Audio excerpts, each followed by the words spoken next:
What's going on, everybody? Welcome to the Straub Sports Show. Big Bro here with Little Bro Drew, and let us be the first to wish you a happy Thanksgiving. Yeah, happy Thanksgiving, everybody. As you can see, the hat has returned for another year. Wings and legs will be given out. Wings and legs will be given out. If you don't know, if this is your introduction to the Straub Sports Show, and this is your first time rocking with us on Thanksgiving, just wait. The hat is epic. He gets a Straub Bro of the week next week for the hat already. But, bro, shout out to you. How's the weather? We didn't get our weather report with Andrew yet.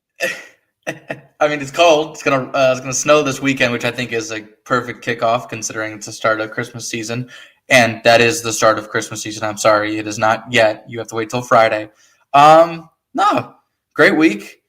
We get a long weekend now. It's gonna be absolutely fantastic. Shout out to you for giving me a chance to finish up the social media there. That's why I threw it back to you. Hey. First of all, first things first, shout out to you, Bobby. Thanks you for checking in early, and happy Thanksgiving right back to you. Yep, Dad throwing up turkeys. You already know what it is. Bam. Like I said, welcome to the Straub Sports Show here on the 216 Sports Network. Shout out to all of us on the 216 Sports Network. 4th and 15 with Mel and Smooth. Mel just dropped a new episode this past Sunday. The Jay Rich Show. The Ruler's Minute with Rico McGee. Rico's had about 7 episodes in the past 2 weeks. Outside Interference, and the Straub Sports Show. Where can you find the Straub Sports Show? Boom. On X at Straub Sports. On TikTok at the SBSS. On Instagram at Straub Sports Show. Pause. Shout out to me. We did an interview. We posted an interview last night. And another shout out to me. I posted a really dope reel. I posted a dope reel last night. For Thanksgiving, giving a shout out to my brother in the show. Shout out to Post Malone and Morgan Wallen for letting us use the song. Well, Facebook doesn't think so and made me take it down. Instagram still thinks we're allowed to use it. So for as long as it's up there, we're good to go.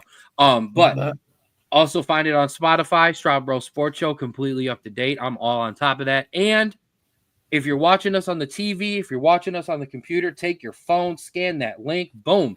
It'll take you to the Straub Sports Show YouTube page. Newly launched last week. It has 64 videos. The show is going live there weekly now, so it will also be updated there.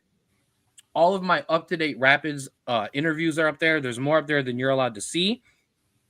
I will make them no longer private once you're allowed to see them. So shout out to Josh Davis, who we posted an interview last night. Big shout out to Austin, our guy at Create Your Own Wave. Make sure you follow them on Instagram at Create Your Own Wave 2021. And make sure you get this fly merch. Austin, the people have spoken. They want you to bring back that old school top right logo. So if that's in the works, let me know. Speaking of the Falls Rapids, we are the official broadcast team of the Falls Rapids. That graphic, once again, is still not fully up to date interview-wise. There's still one more up there that hasn't been posted. Shout out to Walter. These don't get posted, or these don't not get posted because of anything other than we try to spread them out so people get some love. But I'm going to debut another one Friday. Shout out to my linebacker crew. I'm going to get them rolling this week. I was supposed to post them Friday, and I 100% made a mistake. So that one's on me. Remember, your Falls Rapid Christmas toy drive partnered with Keys to Serenity. Remember those 2 locations that you can drop off at, MK Hair and the Moose Lodge. New and unwrap or new wrap toys to be dropped off there. Make sure you hit keystoserenity.org or info@keystoserenity.org for more info. Yes, I am, Drew. I feel better about it. Shout out to Ollie the Otter, the official Falls Rapids mascot. Shout out to that schedule as it starts to get closer. Equipment starting to be purchased. Me and Drew are starting to have some fun, starting to get ready. Within the next couple of weeks, me and Drew are going to have some fun. I don't know if we're ever going to allow the people to hear it, but we're going to get together, especially during bowl game season, and we're going to hit mute on a television, and we're going to broadcast an official game and record it and do some playback. I don't think the people... That will never be live on air. I will never allow that to be posted. We would have to hit a certain amount of likes or follows or subscriptions. Here, if the YouTube page gets to 5,000 subscribers, we will allow that to be debuted. And certainly, I'm going to say it right eventually. Last but certainly not least, Schmoopy Sweets and Treats. A big shout out to Paula. She's been rocking with us for a couple weeks now. Your local bakery here in the Falls, your gluten and allergy-free menu, along with the holiday menu. And I'm going to switch graphics. Boom. One on the left, one on the right. Remember, slide into Schmoopy Sweets and Treats DMs on Facebook. You're allowed. I'm giving you permission. And that's how you gain access to that menu. That's how you place an order there. However, if you go online, there are at Schmoopy Sweets or schmoopystreets.com, all kinds of stuff for you to order for delivery. Obviously, I took down the pumpkin roll, inserted a beautiful, beautiful cookie. I do want to mention there are some new things going up. Cheesecakes will be coming to the menu for permanent orders, not just for the holidays, number one. And let me throw out some of these flavors real quick. Strawberry, white chocolate, raspberry, Oreo peppermint, candy cane, and Christmas sugar cookie. Those will be available for $25. One of those will be being busted out on the show here very, very soon. And there's some new cookies coming. Drew, orange creamsicle, and orange. You're glad there's more chocolate. Yeah. Remember, free deliveries in the local area and orders over $20 receive a 10% discount when you use the code cookies10 till the end of November. So get those orders in now. You are running out of time. I do know for a fact yesterday and today she was out delivering her Thanksgiving orders. So shout out to all of you who have ordered. Yeah, let's roll. Schmoopy Sweets and Treats, baby. Hell yeah. And Mom, you absolutely in, rocking with your favorite guys. Let's get the show started. Let's start with the news. You know what the news is? It's Thanksgiving. You're lucky I'm not doing the show with a beer. That's all I got to say about that. Okay. All right. In the meantime, let's have some fun and let's do something we don't normally do. We're going to start the show off with some awards. Your John Fisher of the week. Let's start with our bonehead of the week. Go. Am I doing something wrong here? Go ahead. You're good. I will also say I need for future segments. I need Daniel in the chat expeditiously. Whatever we can do to get him on, I'm just saying. He'll be here. He'll give him a minute. He's coming. He's on his way. My John Fisher. I'll go first, as I do here. My John Fisher of the week. I got a theme rolling with these. It's the Cowboys. Oof. And you're like, Ken, they won. Cowboys. You're right. A miraculous win against the Washington Commanders. Like, what are you mad about? Because they won. I'm done. The season is over. Get a high draft pick. Sell it out. Let's go. Bonehead. No, you win against your division. I like that. It's good. It's a good thing. And the College Football Playoff Committee, we will talk about it more later. I don't understand your infatuation with Indiana, but we'll talk about more on that later. John Fisher of the week. Straub will take it away. Yeah, we will talk about that. Anyways, my Straub Bro of the week. It's the place that's close to us, John Fisher and of the week, unfortunately, bro. I said, "Bruh, relax over there." Um, it is a place that is close to us, but unfortunately, is a team that is very, very bad. That is Kent State. Kent State just finished 0-12. That is the worst record since 2019. They are currently in a 20-game losing streak that it's only beat by their 21-game losing streak from 1981 to 1983. They have only tied or led for 79 minutes this season out of a possible 720 minutes. They've only gave up less than 34 points once. And they are last in total offense, total defense, scoring defense, rushing defense, first downs gained, first downs allowed, and third down offense. Now, Kent State itself is obviously a Straub Bruh of the week because of just how poor they've been, but also to the singular bettor who bet on them to win the college football playoff and bet $100, which I think honestly may be the dumbest bet I've ever seen. Yeah, I think I gotta agree there. Shout out to me, our only viewer on YouTube, our YouTube page. Yeah, it's bad, man. And here's the worst part: their basketball team just won the MAC championship this past year, upset a good Akron team. I don't. The girls' basketball team is good as well. Like I don't understand. I don't expect them to be running away with the MAC and to be contending for the college football playoff. Okay, let's be real. Accent one. Don't know. I'm doing more again today. No more accents. Not on purpose. They come out like that. Be competitive in your own division. Be competitive in the MAC. They're not even competitive in the MAC. It's disappointing. And it's a second-year head coach too. It's not like it's his first year and he's lost a bunch of guys. This isn't his second year. This is the should be progressing year, and I don't know how they keep him with that awful of a finish. Awful. All right, now it is time for your honorary Straub Bro of the week, presented to you by Create Your Own Wave Apparel. Get your apparel at cyow.myshopify.com. Don't ride the wave, create your own, and become a Straub Bro of the week. Straub, keep us rolling. Absolutely. And because it is Thanksgiving, we have our first leg for Straub Bro of the week. Obviously, we have and he deserves this, our Ashton Jaunty update. Oh.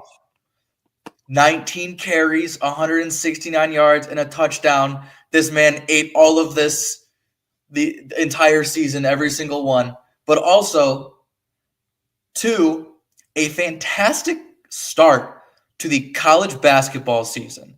Now, I know not a lot of people are watching college basketball right now, but 13 top 25 matchups so far. Mm-hmm. Numerous upsets, including top 25 beating higher top 25, but also unranked beating top 25, and a lot of star power that I'm not going to name now, but we're definitely going to touch on as we get down the line, because I know we talked about how the men really didn't have a lot of stars compared to the women last year.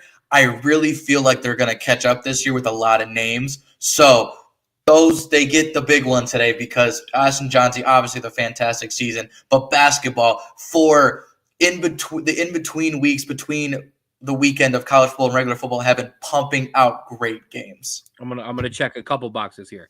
Number one, I've been a bit sexist.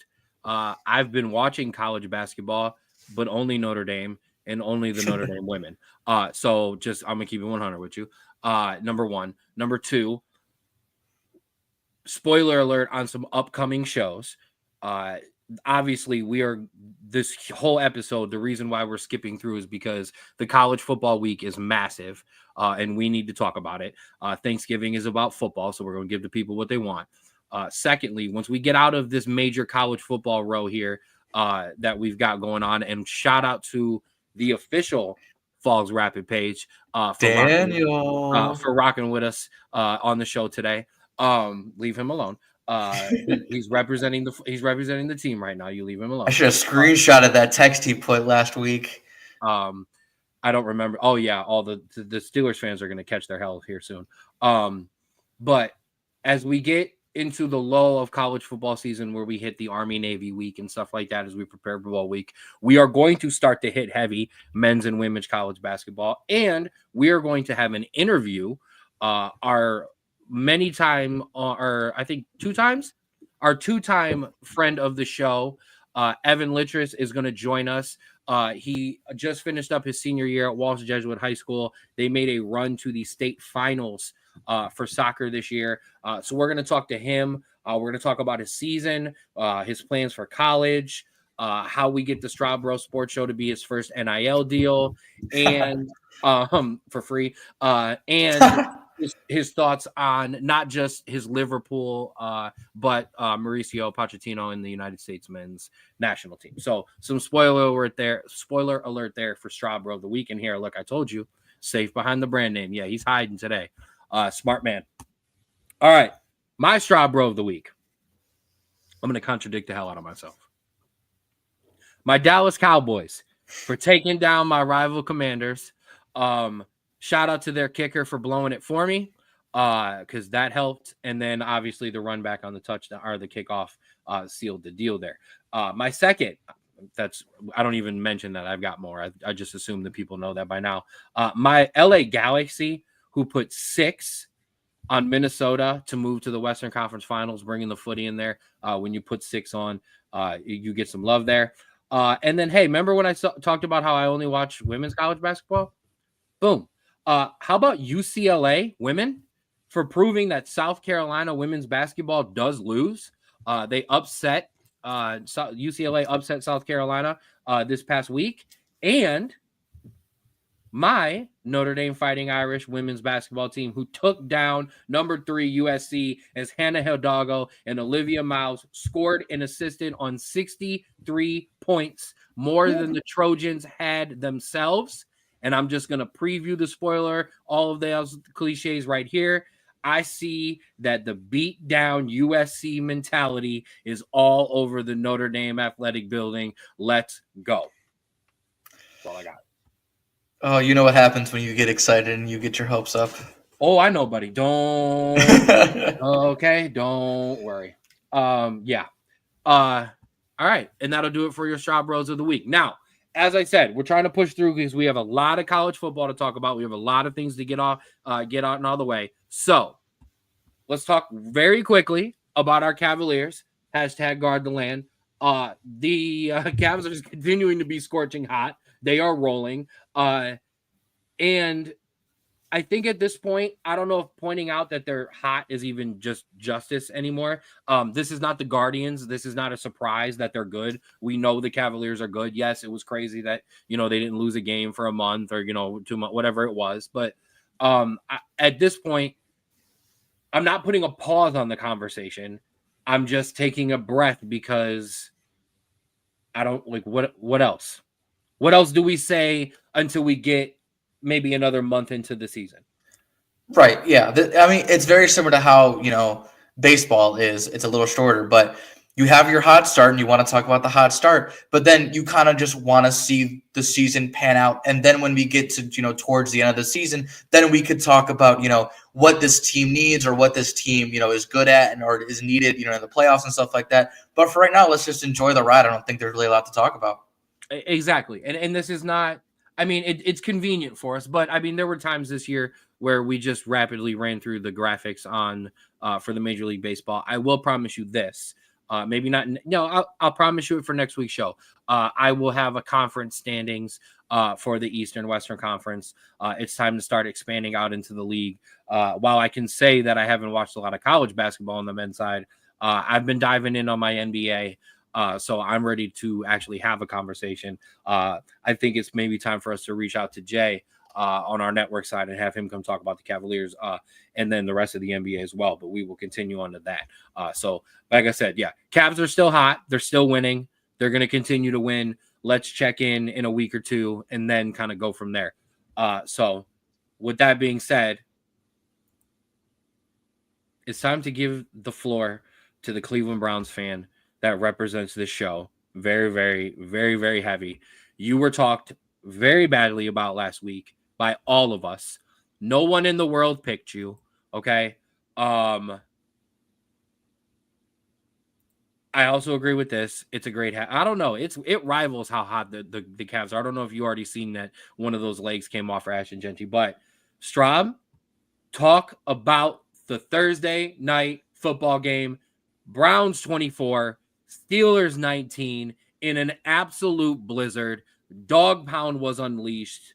All the cliches. The floor is yours. The horses are prepared for battle, but victory comes from the Lord.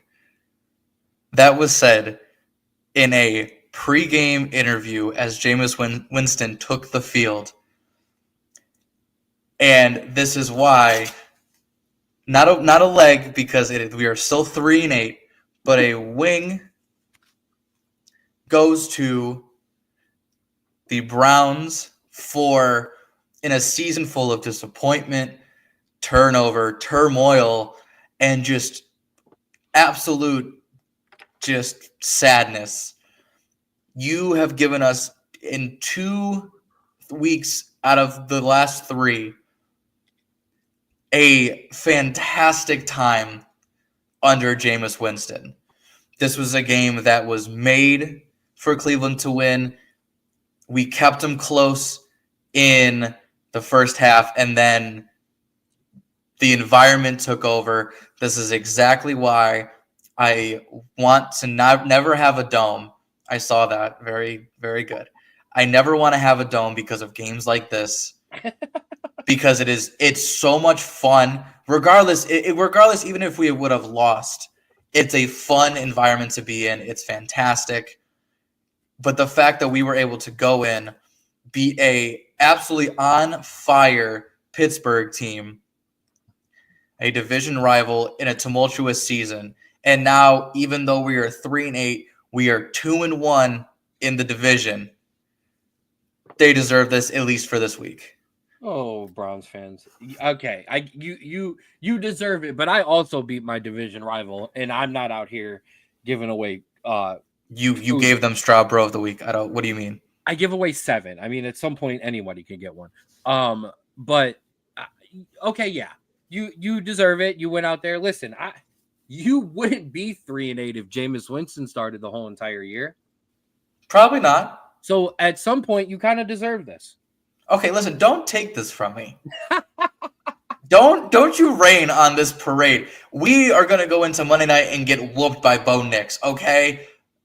I'm allowed to have this week after 10 weeks of just disappointment, okay? Even the wins felt bad. Even the one win felt bad, okay? This week, Nick Chubb was fantastic. Jameis Winston did exactly what he needed to. People made great catches. The defense stepped up. That's how you win a football game, and at least it shows that this team is not entirely lost and different from a year or 2 before. That is how that looks. It's hope. All right. Oh, wait, hope. This not for this year, but for next year. This fucking franchise and hope. You live off hope. Let's and talk you live about off the 90s, so shut up. That's fine. Okay. Listen, I'm a 35-year-old Cowboy fan. There's no joke you can make for me that's going to hurt my feelings at this point. All right. I watch the team every week. Now, I think this is a better point. It was great for Nick Chubb. I loved it for Nick Chubb. Absolutely. He finally looked like an NFL running back this week. That's what stood out to me more than anything. I was like, oh, that's a football player again. That's not a guy coming back from injury who's playing. That was an NFL running back. So, hey, maybe you go 9-8. Run the table, baby. No, I want to just listen. Any division game, every non-division game we play, I want us to lose. Okay, I still want a higher draft pick, but it's good to beat your division rivals. That's all it is. Oh, 100%. Listen, I loved beating the Commanders, whether they're the Commanders, the Redskins. I don't care who they are. So I'm going to break our streak, and I'm going to start a new tradition. I don't have scores this week, so I'm reading yours. So there's no out of order this week. I do want to talk about one other thing real quick. The Raiders have lost Gardner Minshew with a broken collarbone. Saquon Barkley is not of this world. Oh, my God. That he's an unreal human being. And you have one. Yes.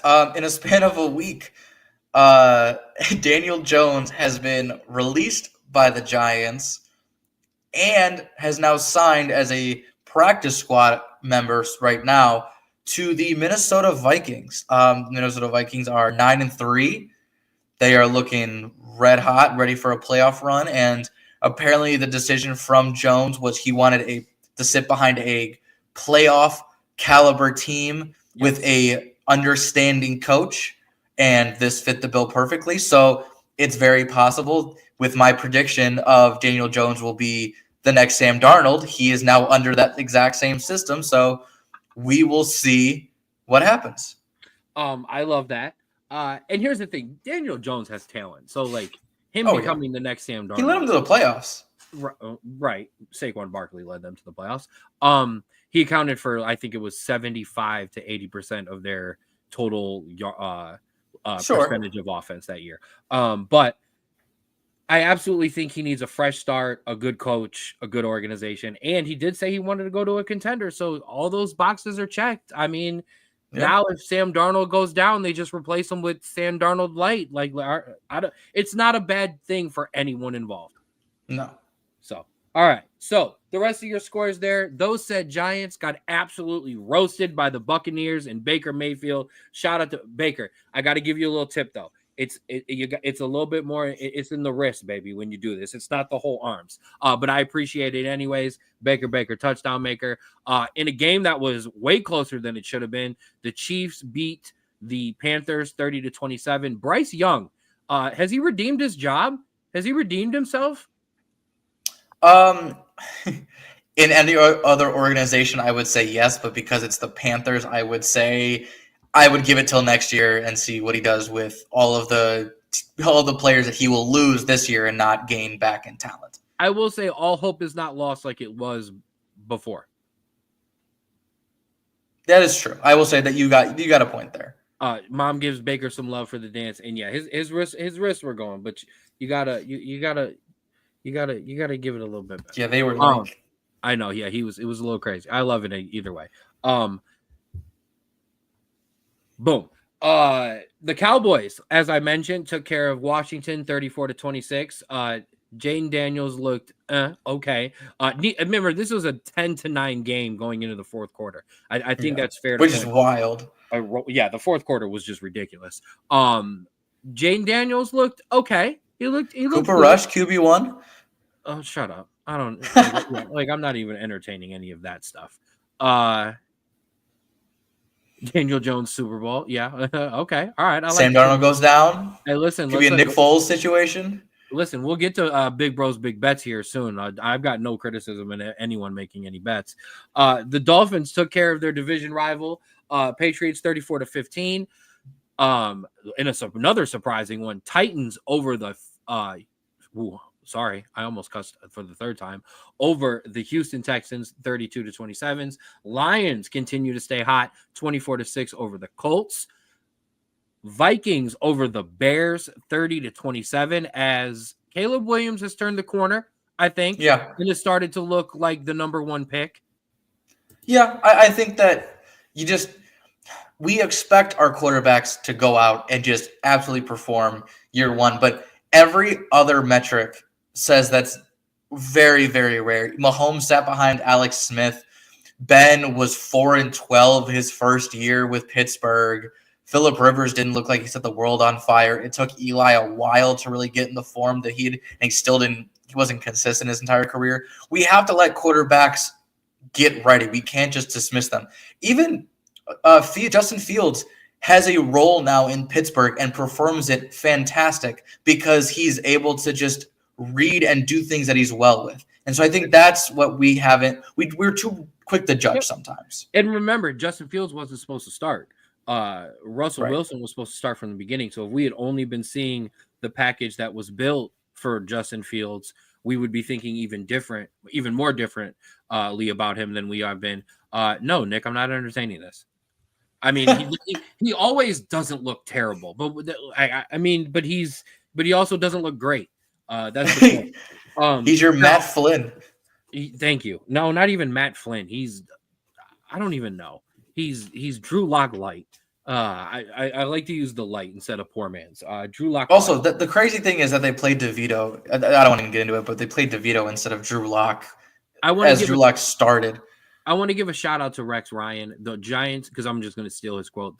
The Giants deserve this by what they did by cutting or by benching Daniel Jones to save money. So this is the effort you deserve. You deserve your wide receiver, your rookie wide receiver, making a complaint that was actually a valid one. I know wide receivers complain about not getting the ball, but not getting him touches until the fourth quarter when the game's out of hand is clearly a tanking organization. So that's what they deserve. Now, while Jaden Daniels struggled a little bit this week, your current hot on fire front runner for rookie of the year, Bo Nix, and the Denver Broncos took care of the Raiders 29-19. Drew, I want to point out that the national conversation this week picked up and must have been watching our show last week, because the national conversation this week has Bo Nix overtaken Jaden Daniels for rookie of the year?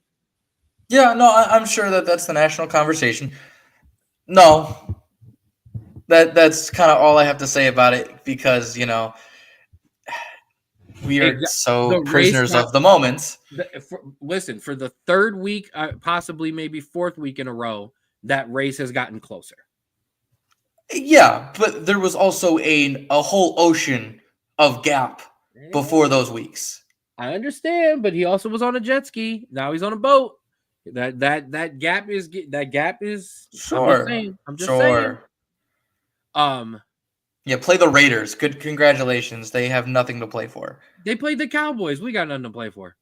A lot of people feel how Nick feels. I'm just gonna say I think the race is close too. The problem is we're dealing with the tale of two halves. Jaden Daniels looked really good in the beginning of the year and has not looked good recently. Bo Nix did not take off to begin with very hot. Now is on fire, and Daniels is cooling off. So, and as football people, fans, pundits, everyone, prisoner of the moment becomes, what have you done in the second half of the year? Because that's when teams make the playoffs. That's when teams make runs. So if he gets that Broncos team into the playoffs or near the playoffs somehow, he's going to win it. See, this is also, we had this very similar debate last year where we talked about, thank you. We talked about Florida State, where I wanted them in the CFP because of their entire body of work, regardless of losing their quarterback, which regardless of how it had turned out, I think you don't punish teams for that. What happens then? And you didn't want them in. And so it's a very similar argument where I'm looking at entire body of work. You're looking at what have you done for me lately? And I understand it. I really do. I understand it. And I was right last year, and I'll be right again. I'm sure you will. Moving on. The Packers hammered the beaten up San Francisco 49ers 38-10. I think I think the screen is closed on the window for this year for the San Francisco 49ers. I don't think the whole entire window is closed on their championship run, but for this year, they're not getting through that window. The screens have been closed. We're gonna regroup and try again next year. Yeah, too many injuries and too many good teams coming out of the NFC this year. Last place in the NFC West. Yeah, obviously they can make a comeback and stuff like that, but you lost Ayuk for the year. McCaffrey has been on and off. Yeah, actually, that's a very good point. Because Purdy is now out, and he could be back next week, maybe not. But it's a team that has been too hurt this year, and also even if they make the playoffs, they don't have all the pieces they need to contend with Green Bay, Philadelphia, Washington, Detroit, all of these teams that I think are better than them currently. All right, I'm gonna go full screen for a second. Now, I give everyone in the world credit when I repeat something that I've heard from them. I just quoted Rex Ryan. I have not heard this, so if you hear this somewhere else, you can say, okay, Ken, somebody else did say it. If you haven't heard this, and then no, they took it from us. And if you do end up hearing this after tonight's show, you know where it came from first. I think San Francisco reached out to Danny Dimes, and I think he turned them down. And I'm going to hear me out. I don't think he actually wants to play this year. I think what he meant by go to a contender was go be a backup behind a team with a winning culture and a winning locker room where I can just go be a guy who can participate, get my stuff together, get sharp, and be around a supportive coaching staff and team and locker room in general, and just hang out for the rest of the year and reset and go into next year. I don't think he wanted to go to San Francisco and actually play, because if he goes to San Francisco and plays bad at all, his career is over. I mean, listen, it's a very valid point. I mean, you honestly, you look at the Sam Darnold arc because it's very similar. You go to a New York-based team who has a history of awful coaching and awful management and just no talent, and you get absolutely blistered because of the media, because the media pours onto you. And then what does Sam Darnold do? He left and went to Carolina, which was an awful organization right after Cam Newton left, and it almost tanked his career. So Danny Dimes didn't want to follow that trajectory, and he wanted to protect his peace, as you know, my generation says. And so listen, if that was his mentality, I have no issue with it. If you want to go and just recalibrate yourself, your body, your mind, and then next year go, okay, I'm ready to give this another shot. Of course, the engineer says recalibrate. Yeah, and I'm with Nick. I also wonder if San Francisco was like, man, I'm not paying money for our quarterback this year when we've got what's going on as well. So it's also very true. I think there's a reason he went to a place that didn't need the quarterback, whether it have been there. So, but yeah, let me get back to the graphics so we can finish up these scores. Seattle over Arizona, 16-6. Those two teams remind me of college teams because you literally don't know which team you're getting each week. That's true. The Eagles, and Saquon Barkley and the Eagles on fire. Yes, right now took care of the LA Rams 37-20. And then in the Harbaugh Bowl Monday night, 30-23 Ravens over the Chargers. Last NFL, or well, I should give you your teams on a bye. The Bills, Bengals, Falcons, Jaguars, Jets, and Saints were on a bye. As we go into this week and we get into Thanksgiving, we have the Bears and the Lions, the Giants and Cowboys in an awful game, and the Dolphins in Green Bay on NBC as your nightcap to alleviate you from having to get through the Cowboys game while you're sleeping after the turkey. Before we get to the Thanksgiving slate, the Lions are involved in that Thanksgiving slate. If you one last turkey leg on your hat and you had to give it to one team as the best team in the NFC, Lions or Eagles? Oh, that's such a tough question. I'm not giving it because it's saved for other things. But that is tough because you have a team who's been so consistent in winning, not incredibly, but winning well. That is Detroit. They have won comfortably. They have dominated teams at times, but they have won comfortably. Now, if you're talking about a team that I feel like right now cannot be stopped by anyone in either division, that's the Eagles. They have fantastic defense. Saquon Barkley, Jalen Hurts, and the entire wide receiving core is absolutely phenomenal right now. I think I would have to go with Detroit because I think if the chips are down, I think they come out on top because that's the team that finds ways to win as well as dominating. So I think they have a more balanced thing. But man, is it close. And also, Nick, I completely agree. And it sucks because usually it's because Chicago and Detroit sucks. No, it's because Chicago sucks and Detroit's good. Dallas and New York suck. And I mean, listen, Miami and Green Bay are good, but if I'm being honest, I really don't care about either of those teams.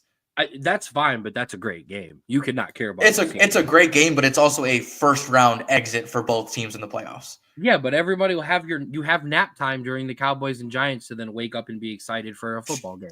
Absolutely. So I'm gonna do two things. First things first, that is the most get up first take, pick whatever show you want to, horrible topic question that I think you could ask, but I did it because I wanted to put you on the spot. But I will point out two things one thing about each team. Number one, the Eagles. And I watch a lot of Get Up because I'm stealing another stat from there. The Eagles lead the league in explosive plays, and they also lead the league in rushing. So they're leading. They're not just throwing it all over the place, which is scary. The thing that I like more about the Lions, though, is while the Eagles are hot, they're winning. Their offensive line is great. Their defense is good. They give up a lot of points still. Yeah. Detroit is blowing teams out and giving up 6 points, 7 points.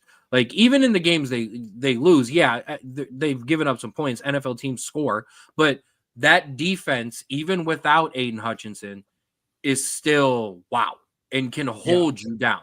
And if they can hold you and that offense gets sprinting out to a lead, they're in trouble. I will say this. They also kind of remind me of the Drew Brees Saints. That is a team that needs to push during the regular season to get home field advantage, to make teams come to that dome so all those offensive weapons get rolling. It turns into a track meet. Now, that could also help the Eagles, but at the same time, the Eagles are like, yeah, come to Philadelphia in the snow game that the Browns and Steelers just played in, and we'll just run the ball down your throat. So yeah, you don't want to go to Philly. Jesus. No, not at all. All right, let's run. So that's your Thursday night. We have a Friday night game. I think that's Amazon Prime, right? Yeah, I believe so. Which honestly, it's still not a great game. No, and shout out to Bobby for pointing that out just about a second before you did. The Thanksgiving Day games aren't great, and neither is your Black Friday game, as we have the rivalry of the Raiders and the Chiefs. The Raiders announced their starting quarterback. I don't even remember who it was. It's not Desmond Ritter. It was it was so inconsiderate. Just I think it's Tommy O'Connell. Yeah. Oh, there we go. But shout out to Nick. The Cavs play at 2:30 Friday, so yeah, you got something else. I'm not sure what time that Chiefs game's at. I could care less, but at least you got some. 3 o'clock. Yeah, 3 o'clock. And I think he was correcting you on the quarterback name, but that's okay. Aiden O'Connell. Aiden O'Connell. But yeah, so get your fantasy lineup ready. Make sure you set your fantasy lineups tonight. And make sure you get Aiden O'Connell in your fantasy lineup. I know you and make sure you pick up Daniel Jones this week. That's how that'll roll. All right. So then into Sunday, Colts and Patriots, Steelers and Bengals. The Steelers 3 divisional games in a row. Another loss would be actually time to kind of take a step back in Pittsburgh and go, whoa, are we okay? Chargers at Falcons, Seahawks at Jets. And then we have, I got it, bro. We've got Houston at Jacksonville, the Arizona Cardinals at the Vikings, Tennessee at Washington, Carolina at Tampa Bay, LA at New Orleans, Philly at Baltimore in another good game, San Francisco at Buffalo, and then Monday night, the Cleveland Browns take on my guy, Bo Nix, and the Denver Broncos. And yes, I'll be missing all of this because I'll be shopping with my mom on Friday. But I'll be watching it on my phone. But thoughts real quick about your Brownies Monday night. A game. Well, listen. In terms of big moments, Jameis Winston steps up, but I truly hope that it's a game we lose. I really want us to just chalk this season. I really like win the divisional games if you can, but yeah, possibility for back-to-back snow games. I mean, how do you top the horses already and they came from Jesus? I mean, I don't know how you top that. I don't know what he'll find a way. Right. Shout out to Jameis. He absolutely will find a way to get that done. I mean, I didn't preview my game, but yeah, don't care. Sure. I think Cooper Rush will outplay Danny. I said Danny Dimes. That's why I didn't want them to cut him. I so wanted to play him on Thanksgiving still, regardless. But yeah, give me the Cowboys anyways. But we'll talk more about that later. Let's get to what the people came to see. It is a major week in college football this week. But before we get to this week, we got to touch base on last week because we had some upsets. Let me get your face in there, my guy. let's roll through some scores real quick. Let's talk about the important ones, and then let's get to the big stuff from this week. Number 1 was off this week, but number 2, Ohio State took care of number 5 Indiana 38-15. Little bro, thoughts on big bro beating down little bro? Yeah, this was a one where they started off really well, and you could tell they were up for it defensively. And if we're being honest, in terms of giving up points, it was the special teams that really let them down. But the offense struggled at the Horseshoe. We know it's a tough place to play, and it showed again. Snap counts were off. False starts were had. They had to go to a silent count, which screwed them up. The head coach said it in the press conference. It was definitely and this is going to be fun. This is a typical Penn State loss where it seems like the moment was just too big for them. They weren't prepared for the amount of animosity and pushback they were going to get, because typically when they play Ohio State, they're 3-9. This game doesn't mean anything. The crowd is kind of up, but not really. They went in that, and this was how Michigan feels when they go into Ohio State, which we'll talk about. No. But the stadium and how toxic it is and how loud the crowd gets, and Indiana wasn't ready for it. They didn't experience that. They haven't experienced that this year, and they suffered because of it. The defense was good. The defense got some great stops, but the offense just absolutely could not stay on the field and could not get their stuff together. And I think that's why Ohio State finally pushed ahead. I agree with everything you said, especially the Penn State point, because this is what I'm going to point out. Although Penn State's not necessarily in this area, Penn State just kind of continues. They've gotten better. Yeah, but they choked this game away. This is what happens when you're Indiana and your 5 stars stop at your first team, and you play against Ohio State, whose 5 stars are like an SEC team, and they continue into the second team, and maybe even sometimes sprinkle to the third team. They ran out of gas. They kept it close for as long as they could, and then the rest of those athletes took over. I'm also going to give this some credit, because I'm not biased on this show when I have my college football points. I've been critical of Ohio State because you've been rightfully, or you've had the right to be criticized lately as a team and a fan base.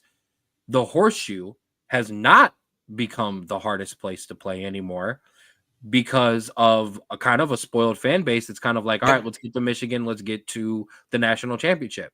You showed up for Indiana. You showed out. You made it a hostile environment, and you made the Horseshoe look like the Horseshoe. You got to back it up again this week, which it's not difficult for Michigan, but you showed us all, hey, don't forget about us.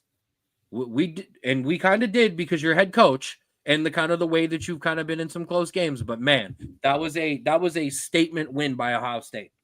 Yeah, absolutely. So, all right, let's keep it rolling. Texas took care of Kentucky 31-14. Penn State, a close one against Minnesota 26-15, but man, they pulled it out. Any thoughts there? Can I roll? Penn State ready to choke in the college football playoff. What can I say? I know when I was potentially matched up with them, I was excited, but more on that in a second. Speaking of me and my Notre Dame Fighting Irish, we took care of Army 49-14. I apologize to the service academies for the absolute beat 'em downs that we put on them this year. Should have just played Air Force 2 and just ruined all of our years. Just so you know, Notre Dame wins the Commander-in-Chief trophy this year. No, I'm joking. That's wrong. That's enough of me. Let's get to one of the other ones we really need to talk about. Number 7, Alabama goes down 24-3 to Oklahoma. Bro, what in the Homa? This was a beatdown from start to finish. They're like, it's not really much to say. 3 turnovers. They lost the possession battle 34-25. They only had 234 yards of offense. Oklahoma, I felt like, did one of those things that teams do every year in the Big Ten, the ACC, where they go, you know what, we're going to get up for this game. And they knew that Alabama was not the same Alabama, same way as Purdue and Virginia Tech has done at Ohio State before, where they can smell the weakness on them and just absolutely took advantage of it. And I think that's what happened here. Alabama came in, they were looking ahead to Auburn in the Iron Bowl, and they're still a little weak in terms of mentality, in terms of just overall play, as you can see this year. And Oklahoma absolutely took advantage of that. And it's refreshing to see that every once in a while. Yeah, not just for Alabama, just for top teams in general. Yeah, Alabama's human. Alabama is just like the rest of us. Oklahoma, I mean, there hasn't been this much of an upset in Oklahoma since I watched the play Oklahoma and enjoyed it. Shout out to my 7th grade music theory class that I took. Yeah, I'm a cultured jock. I'm not just a dumb one. But I have this, I guess this is how I want to say this. This is not a fail F season for Alabama. Like, yeah, you lost a couple of games. It's a new format. The SEC is an absolute murderous gauntlet this year. And yeah, however, I also don't want to I'm going to also not give them this excuse. They don't get the, oh, we were looking forward to Auburn in the Iron Bowl excuse. This team's been beatable multiple weeks. And It's not like normal Alabama where they've looked beatable and they've escaped. They've looked beatable and then have been beaten. Those have both happened. So, I mean, it's a surprising one because of who they lost to, but I mean, I'm not surprised. Shout out to Oklahoma. That was your season. We will keep it rolling. Miami took care of Wake Forest 42-14. Ole Miss lost to Florida 24-17. Shout out to Sean. Remember last week when I put Florida in and said something about Florida and Florida being dangerous, and you laughed at me and said they were a 5-loss team and blah blah blah blah blah. It's he's like Joe Hendry. You say his name and he appears. Let's go. I believe in Florida. Yeah, man. Listen, Jackson Dart, man, not a clutch player. Back-to-back interceptions at the end of the game to just blow it when you had every right to win that game and come back and escape. And unfortunately, it's not a Ole Miss team that beats up on the little guys and then loses to the small guy or loses to the big guys. They've beat up on some of the big guys this year and then just lose to the little guys. It's a complete flip. And I don't know if it's just lack of focus or something like that, but it just seems like Lane Kiffin teams just can't get over the hump, whether it's losing to small teams or losing to big teams. And you're right, Sean. Your defense was fantastic. And they've been good all year. They've kept Florida in the games. It's the offense that hasn't been able to actually score enough points to win a college football game. And you played hard. But I will say this is I think a big, and I hope this carries into next season for you, but I think this is a bigger statement on Lane Kiffin teams in general. Just kind of year after year, finding a way to not get into the big games. The last time you flamed a team this hard, it was when Penn State lost to Ohio State. So yes. We are going to keep it rolling after that. The Georgia Bulldogs took care of UMass 59-21. Tennessee took care of UTEP 56-0. Your Boise State Broncos continue to win, but win closely as they took care of Wyoming 17-13. SMU beat up on Virginia 33-7. BYU loses to number 21 Arizona State 28-23. The wheels have come off. The Cougars' leg has been permanently wounded. BYU is in trouble. Yeah, this was a fantastic game, by the way. If those that didn't see, Arizona State rushed the field early, and the refs reversed it, having a second left on the clock. And so Arizona State head coach had to announce to clear the field for one last play where BYU caught the ball at the 1 and then was tackled and did not make it in. So fantastic game.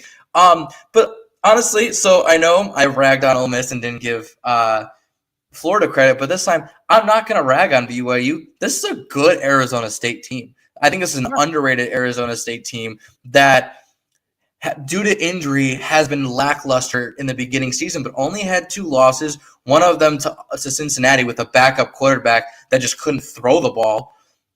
And so this Arizona State team, I think, is honestly as good as BYU was in the beginning of the season, and I think one of the best Big 12 teams. But unfortunately, what's happening right now is the Big 12 doesn't get a lot of credit, as you can see kind of in the standings, and they're kind of all knocking each other out right now in terms of playoff contention. 100% agree. Wait till we get to that Big 12 graphic I have cooked up. It's going to be hilarious. It's fantastic. Oh, it's great. I have to actually read it from my phone. It's ridiculous. The way I rag on Kansas State, because I didn't think Kansas State was real, and they'll be back in the rankings, spoiler alert, this week, but I still don't believe in them. You're welcome. Yeah, thanks a lot, Cincinnati. It's the opposite for BYU. I think this is a good team.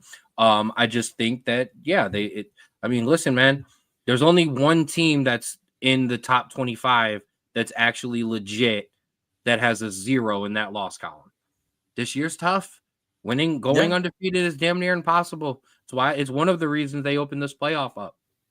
So absolutely. I'm not going to fault them for losing a game, but yeah, they're a good squad. Speaking of losing, Texas A&M loses to Auburn in 4 overtimes, 43-41. Talk to me, Straub. Auburn, for a game that I thought you were going to lose and not take advantage of, I want to say 4 separate times, and somehow you pulled it out. This Auburn, but this game in general, gets the last wing just because of how absolutely fun it was. A game that goes to having to get 2-point conversions to win the game is always a fun game in general, but the fact that Auburn went up 21-0, let A&M storm back and take the lead in the late in the fourth quarter, and then kick a field goal to go for it, and then get down to the 10 with 50 seconds left, and then not be able to punch it in, so you have to kick the field goal. Yes. Then having to kick a field goal in second overtime, but then stopping A&M, and then finally having A&M drop the football in the end zone on that 2-point conversion to win it. That's college football in a nutshell, and that is why it makes it so fun, and that's why they get the win. Here's my best analysis of this game. Before this game, I didn't agree with the college football overtime format change of going to the 2-point conversion. I enjoyed the old one, which was they get the ball from the 25, both teams, and then after the second one, you have to go for 2, and then we just repeat. I really enjoyed that. I thought that's the way all overtimes in football should be, and I thought that was the greatest thing ever. I'm in. Okay? I'm in on the 2-point conversion. So intense. I'm in on the 2-point conversions. F it, I'm in. I'm rolling. Let's do it. That was awesome. It was an awesome game. I need Texas A&M to stop losing. This is also very true. But yeah. Okay, let's keep it going. Continuing the loss. There will be no sunglasses this week as my Colorado Buffaloes lost to Kansas 37-21. But it was not Florida who you made fun of. It was Kansas who you made fun of last week when I said that Kansas was dangerous and punchy. You even laughed them off, and Kansas punched us all in the mouth. I didn't laugh them off. I was just saying they weren't this slobber knocker that you were pumping them up to be in. To give them credit, they have been hot the past couple weeks, and we should have seen this coming. But honestly, to quote Deion Sanders, you let it get to your head. You let all of the hype and you let it get to your head, and you got humbled. And so, listen, it's a Colorado team that's very new and very up in tempo, and they are the shine and how Deion presents himself as well. But unfortunately, some of the players let it get to their head, and that's what happens. And listen, you learn from that, you move on to the next year, and you play better. That's a great answer. That's not a hater's response. And I'm going to give this measured one as well. When they were rolling, that was Deion's message. Now that they've lost, it still is Deion's message, because while the media hyped them up and then the haters hate as high as the media hypes them, when they lose, the haters are even louder or as loud as the media hype them up, while Deion's just in the middle, and as he's been the entire time. So yeah, Absolutely. they got hyped up on their rankings and their shot at the CFP, and they lost a game late on, which happens every year to multiple teams and happened 7 other times above them in the rank, because that's what happens. But because it's unfortunately Deion, they had 2 losses beforehand as well, which completely tanks them out of unless they win the championship. Right. More on that here in a second. But yeah, so Clemson 51-14 over the Citadel on the CW, followed by reruns of Supernatural and Charmed. They took care of business there. Yeah, I'm bringing that one back. As long as there's a game on the CW. Green Arrow, the late night show. I'm bringing it back. That's so good. My red hot South Carolina Gamecocks took care of Wofford 56-12. Good job. You beat a basketball team. Good Lord. I don't care. They had 11 players, and that was their center was playing quarterback.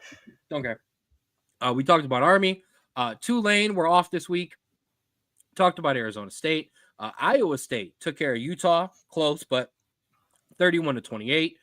Missouri won 39-20 over Mississippi State. UNLV beat my San Jose State 27-16. And lastly, on a late touchdown, Illinois Fighting Illini beat Rutgers 38-31. So, Straub, we're going to do a little bit different this week because it is an important week in college football. First thing we are going to do this week is, boom, jump into the bracket. Woo. So, this is your currently projected 12-team bracket. Now, a lot of this is going to change this week because of conference championship week or championship week coming up. But currently projected, your 4 buys right now. Number 1, Oregon. Number 2, Texas. Number 3, Miami. Number 4, Boise State.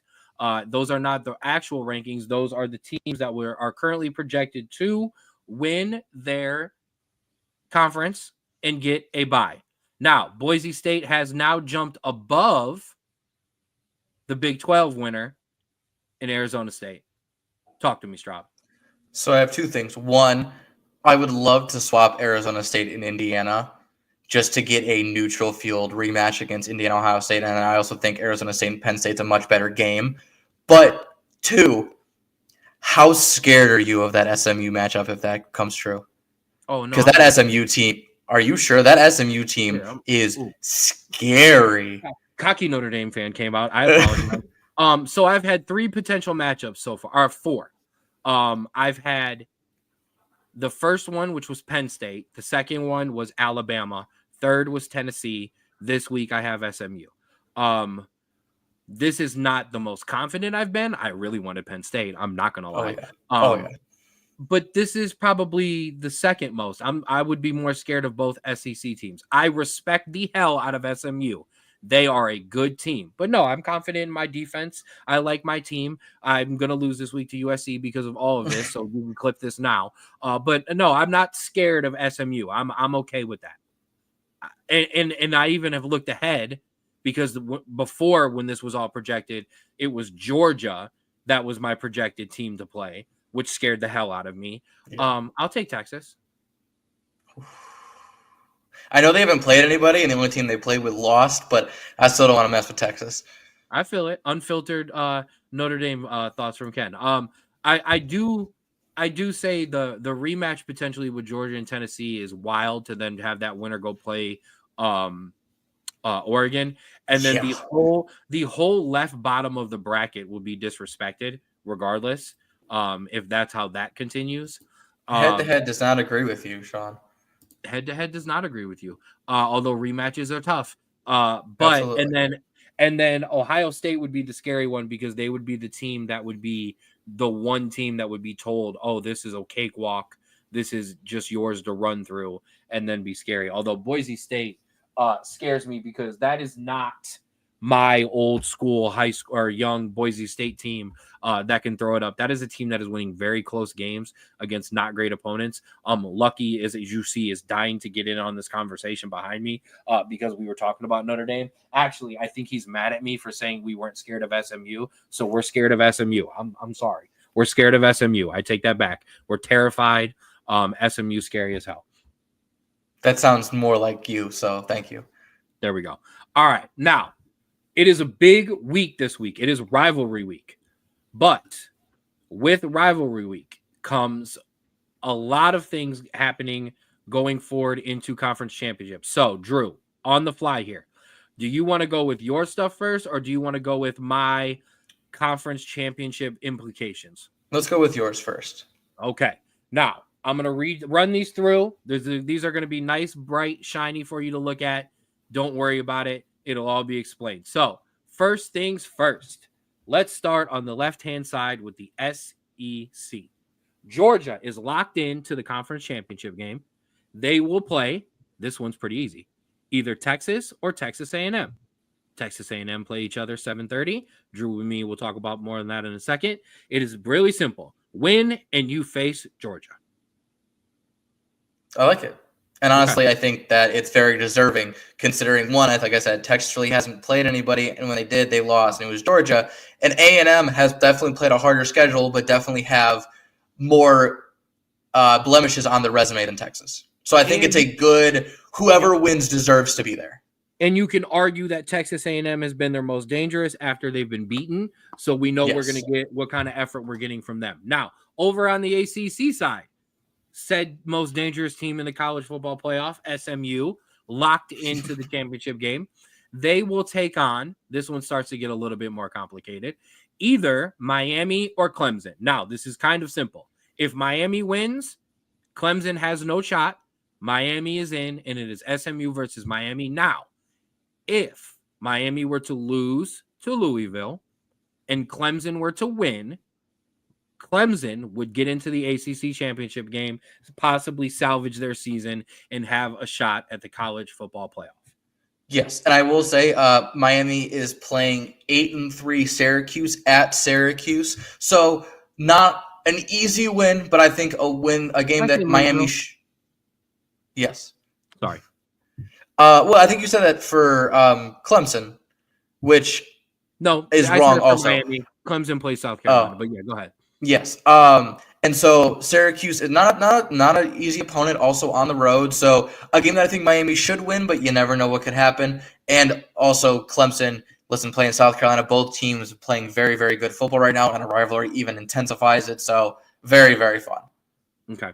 Go SMU, by the way, first year in the ACC, and they go at least are guaranteed a chance in the playoff or the championship game. Fantastic. Which would guarantee them a shot in the playoffs. That's huge for SMU.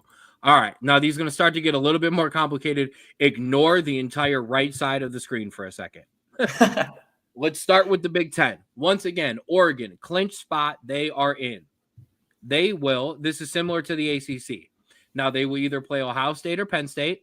Ohio State win, and they are in no matter what. Penn State would need an Ohio State loss against Michigan for the fourth year in a row. I'm sorry, or fifth, whatever. I'm losing track. I think fourth. I'm losing track. It's been so many. I'll get that in no matter what. Shots. Penn State would need, like I said, that Ohio State loss to Michigan and then a win, and they would jump Ohio State and get into the Big Ten championship. While I think it's less likely, I think Michigan is just absolutely out of it, and Ohio State's at home. Penn State, you get a 4-7 Maryland at home, so that should be a win that you just take care of business and then watch the other game. But yeah, listen, you never know. Michigan could be Ryan Day's kryptonite, and that could be a thing that we notice. But I think this one is a little bit more wraps than the ACC. This is as scary as a test for Ohio State as one of the years that Michigan was undefeated, because Michigan has more to lose. Michigan has two things that make them the most Ohio State makes them dangerous against Ohio State. Number one, when they're rolling on an undefeated season and need that Ohio State win to go get the whole thing. And then when their season is done and dusted and they're playing for nothing, and the only thing they have left is to ruin Ohio State's chances of winning something. Yes. Now, a loss may not knock Ohio State completely out of the college football playoff, but it would be a very, very major upset considering the committee has openly talked about they are going to put extra emphasis on teams that get to play in the conference championship. So that, as I should. Yes. Now, holy hell, the graphic on the right. Yes. The entire Big 12 is still in it, except for Drew Cincinnati Bearcats. Houston's not there too. And Okay. UCF. Okay. There are The 9 3 teams that went from the American. Yeah, exactly. There are 9 teams that can make the Big 12 championship. Okay. And yes, I had to actually steal this. Shout out to, I'm giving everybody get shout outs this week. That's why I tell you when I do something that is not mine, okay, I give it a shout out. And when it is, I'm taking credit for it. Now, at this exact moment, 4, 6, and 2 teams in Big 12 play, okay. Obviously, as you see, Arizona State, BYU, Colorado, Iowa State. Okay. And then your 5, 5, and 3 teams, TCU, Baylor, Kansas State, West Virginia, Texas Tech. Okay. All 9 can still reach the Big 12 championship. If all of the projected favorites win this week, we would get Arizona State versus BYU. I hope you're writing this down. If the 4, 6, and 2 teams all win to finish 7 and 2, we would get Arizona State versus Iowa State. I don't even know if I should read this, but if Iowa State loses to Kansas State, Colorado loses, and Arizona State, BYU loses as well, TCU beats Cincinnati, and Baylor beats Kansas, we would have an 8-way tie for first place. That would give us Baylor versus Kansas State, Baylor versus Texas Tech, depending on those teams winning, and then all kinds of other tiebreakers that I'm not even exactly. So who can win the Big 12? I have absolutely no idea. Everyone. All right, let's move on. These get a little bit simpler. Oh, if I switched forward on the right graphic, I apologize. Now, up top left, Mountain West.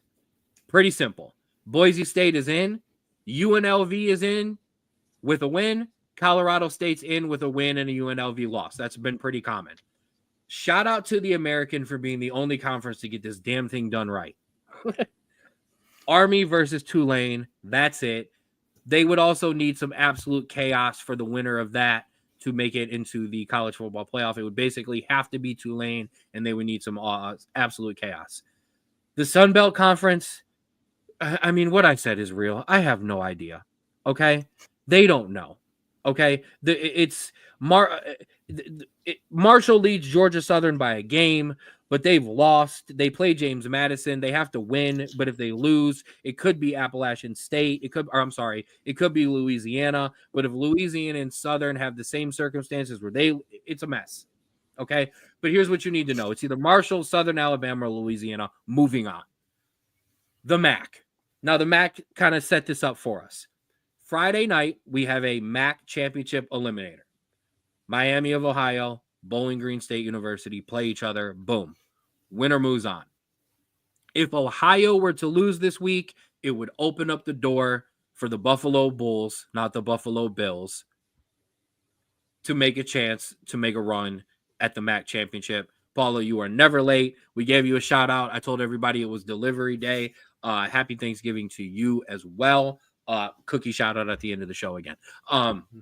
So that will take care of the MAC. Now, the independent side, pretty much easy. I had to put myself in there because I'm in there. We have to talk about me. It's pretty simple. Win, and I am in the college football playoff. Lose, and I will not be doing a show next week because I would be the most miserable person in the world.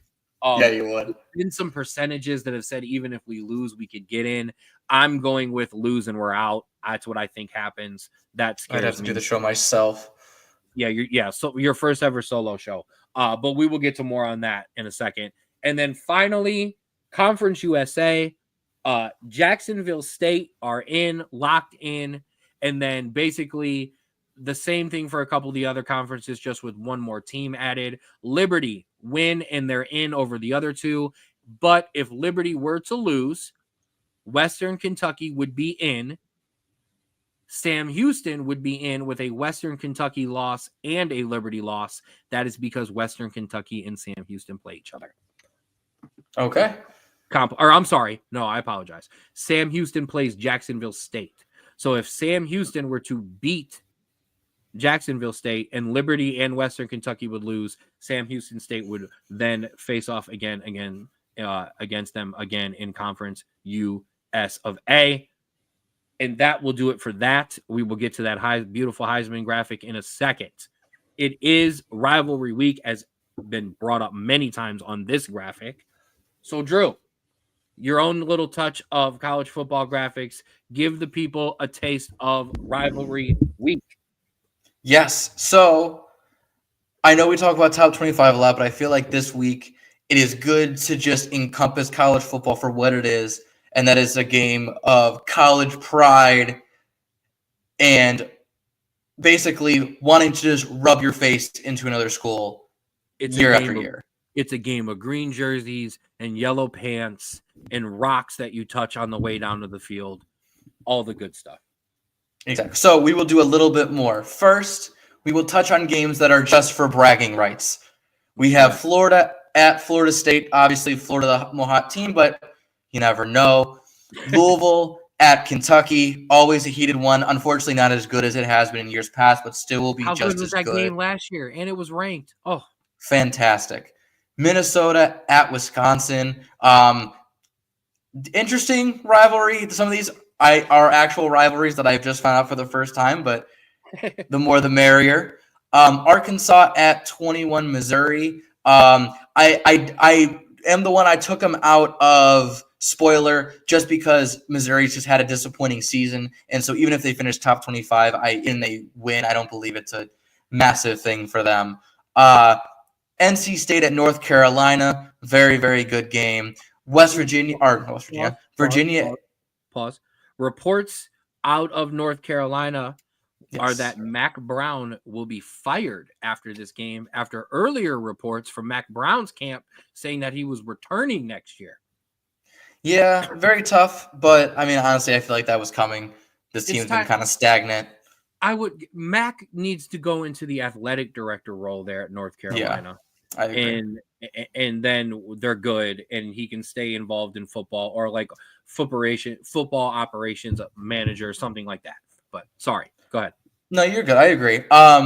Virginia at Virginia Tech is always going to be a good game. We get to see Enter Sandman one last time. Eastern Michigan at Western Michigan, which actually very funny, very similar to the Commander's Cup, like the Army, Navy, and Air Force have. Eastern, Western, and Central Michigan actually have a Michigan Cup that the winner of this game will take the cup home. And so I think that's a very interesting thing to put in there. And like we talked about before, Louisiana Lafayette has a chance to make the what did we say? The Sun Belts. Yes. If they beat Louisiana Monroe. And so that is also a rivalry. So Louisiana Monroe, chance to play spoiler against Louisiana Lafayette for them to make the championship game. Before you switch graphic, first of all, the last two are just awesome. Eastern and Western, and then Lafayette versus Monroe. Would Michigan actually have won the Michigan title if they had to? Do they play Eastern, Western, and Central Michigan? Okay, Michigan. Yeah, all of them play each other, but University of Michigan, Michigan State do not. Okay, well, Michigan, I don't think Michigan or Michigan State want smoke in that cup this year. And then when I did my beginning, when I said college football is about green jerseys, yellow pants, touching a rock on your way down, the fourth thing is Enter Sandman, because that enters is absolutely. And if you have any time this weekend in all your college football and regular football viewing, turn that game on right at the beginning, a couple minutes before, because they'll put it on TV. It's one of the best entrances in college football. Keep it rolling. Absolutely. So now we just have, the games that don't mean a lot, but other than the schools themselves. The next games are teams that are trying to play spoiler on teams with college football playoff aspirations or to finish a good season on a good note. It's as you Obviously, throw these at me, I'm going to tell you shot or no shot. yes. We have Washington at number 1, Oregon. No shot. We have Michigan at number 2, Ohio State in the game. Big shot. Ooh, that is a hot take. I know a lot of Michigan fans that are very not wanting to watch this game for blowout reasons. That is respect for the 4 things that I talked about twice: green jerseys, yellow pants, touching a rock, and Enter Sandman. Out of respect for that rivalry, they have a big shot and a big chance to upset. Absolutely. Maryland at number 4, Penn State, which is a rivalry. After last week, a shot. Yeah. Number 5, Notre Dame travels to USC. For the exact same reason I talked about the Ohio State game, a big shot. This is a big rivalry. I know it kind of gets weird with Notre Dame because we play so many different teams in different conferences. Yeah. It's always USC. It's always the last game of the year. It is a scary game. We have owned USC recently. Even I think Caleb Williams only got 1 win over us. It's scary. Yeah, I agree. And listen, it only takes 1 game, which is the craziest thing. Spin this back with the college football playoff Notre Dame Ken and see the real Ken. Yeah. Jesus. Then Georgia Tech travels to a punchy and upset heavy this season. Georgia Tech travels to a not as strong and sometimes wary Georgia team that has gotten stronger as the season has gone on, but has also just slipped up past couple weeks. I think this is an opposite of a trap game. I think Georgia has been gifted their shot in the college football playoff and the SEC championship game, and I think the train gets rolling, and I think they roll Georgia Tech. No shot. I do agree. Number 8, Tennessee travels to a Vanderbilt team that is probably the best that I've seen since Jay Cutler was there. Another one with a big shot. Vandy has already upset multiple teams in the SEC this year. They have this isn't the only thing they have to play for. This is just another one to cap off what they could say is one of the better Vanderbilt seasons. You mentioned a better team in a long time, best team in a long time, one of the better Vanderbilt seasons in a long time. So big shot. Absolutely. An awful Purdue team travels to number 10 Indiana as Indiana fights to keep their CFP hopes alive. All I'm going to say, they better not, because unlike some of the teams on this list, they will not be in the college football playoff if they lose this game to Purdue. Okay, there are Tennessee could lose and potentially still sneak in somehow. There is no shot for Indiana if they lose this game, so they better not. Absolutely. Auburn travels to number 13 Alabama as past couple Iron Bowls, fantastic moments. There's always a game of moments. Ohio State, Michigan, Notre Dame, USC, the Iron Bowl. I mean, I'm not putting those in order like that, but another historic rival. Of course, Auburn has a shot. Auburn's good. Yeah. Mississippi State, in probably a very bad season, travels to number 14 Ole Miss. Yes, only because now Ole Miss has nothing to play for, and Mississippi State is bad, and this is the game to get up for. So for those 2 reasons, mixed in, yes, possible. Number 16, Arizona State at a disappointed Arizona team. Listen, the team that I tried to be on or high on as long as I possibly could before I wasn't riding the train off of the tracks, off of the cliff. And I was high on them in the preseason. But no, I think Arizona State is hot. I know they have what's right in front of them. However, there have been teams every year that have that opportunity to get themselves in and stumble here because they're not used to this kind of pressure. So be careful in this game. Look for this game to be like 35-34 at somewhere in the fourth quarter, and you go, no, Arizona's in this game. But I think Arizona can pull this out. That's absolutely true, especially Noah Fafita, because listen, that quarterback, he has moments, man. He has moments. Yep. Kansas State, a team that is now ranked, apologies there. That's okay.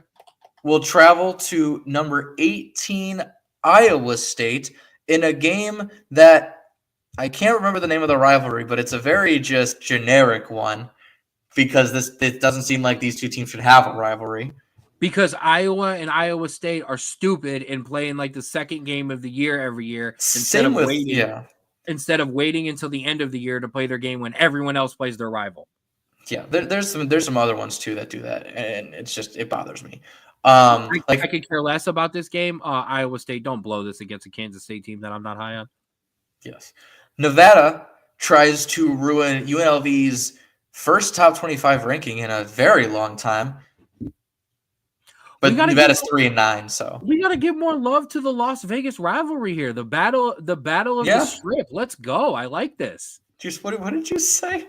The battle of the Strip. The Strip. I thought you said the shrimp, and I was like, I don't know how that even works, but okay. No, the battle of the Strip, baby. Let's go.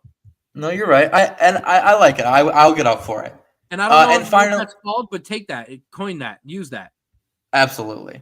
And finally, number 23 Illinois comes after playing one of their best seasons that I've seen them play. Travels to Northwestern. Is Northwestern playing in the Chicago Bulls stadium this week since they just don't ever actually play at home ever? No, Illinois should take care of business here. However, that's going to be an awful weather game. The wind will be awful. Yeah. That stadium is right on the lake. It is cold. It is miserable. Good luck, Illinois. Absolutely. And those are your spoilers. And finally, the two games that really have massive implications, regardless of what team wins. We have number 18, South Carolina, at number 17, Clemson. As you can see, Clemson dominates this series, but South Carolina is coming off a hot season full of upsets, close losses to top 10 teams, while Clemson, kind of a under-the-radar season, playing really well, but not getting the hype that they have in years past for being this good. So for the record, I don't know how the people like it. I enjoy being in the passenger seat for this college football segment and being allowed to just give my opinions instead of having to be the moderator. So you're doing a great job this week. Now, this game, the Battle of South Carolina, I always love to root against Clemson and Dabo and my fiance who roots for Clemson. I always love when they play a ranked team that I could try to get up and behind. But now they not only play a team that I can get behind, but a team that I have been high on all year long and is now rightfully getting not just the ranking respect that they've deserved. There have been talks about South Carolina potentially getting an at-large college football playoff bid if they were to win this game. Clemson is lucky as hell they're at home. That's all I'm going to say this. Because the only thing I'm higher on than my Gamecocks is when my Gamecocks play in Columbia. Okay? Because that is a miserable place to have to go and play. I don't care that Clemson leads that series. Congratulations. You're a bunch of cheaters for a lot of years. I don't even know that. I'm just being completely just biased and disrespectful. But both of these teams have something to play for now. Clemson has to win and then also hope for help. Their at-large bids would be helped tremendously with a win against South Carolina. So both teams trying to get the at-large bid. Clemson has a route to the ACC championship game, but watch out. South Carolina, dangerous. Nobody's been hotter in the last 7 weeks than South Carolina. I would agree. However, this Clemson team at home is one of the more dangerous teams in college football right now. Hey, Drew, their pass.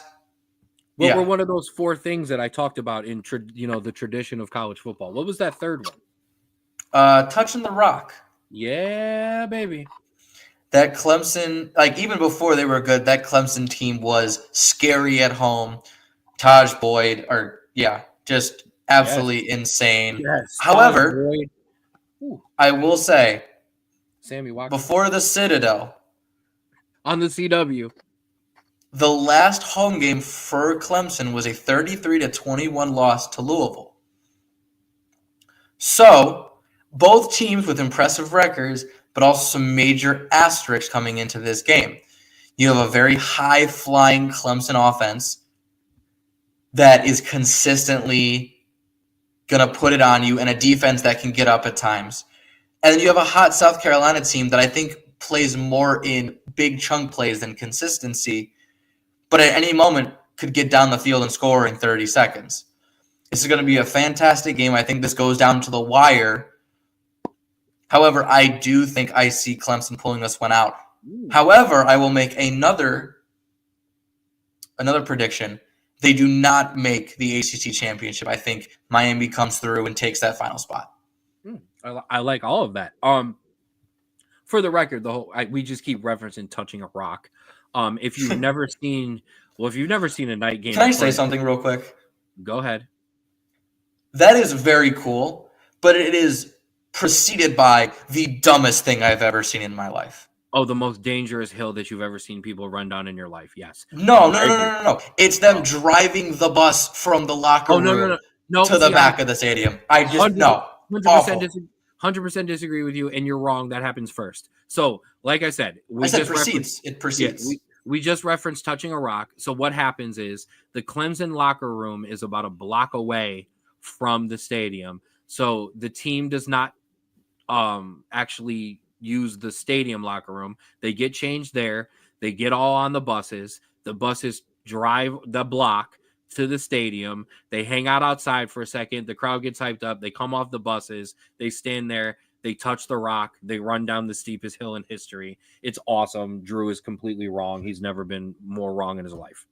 Everything from the rock onward is great. Walk.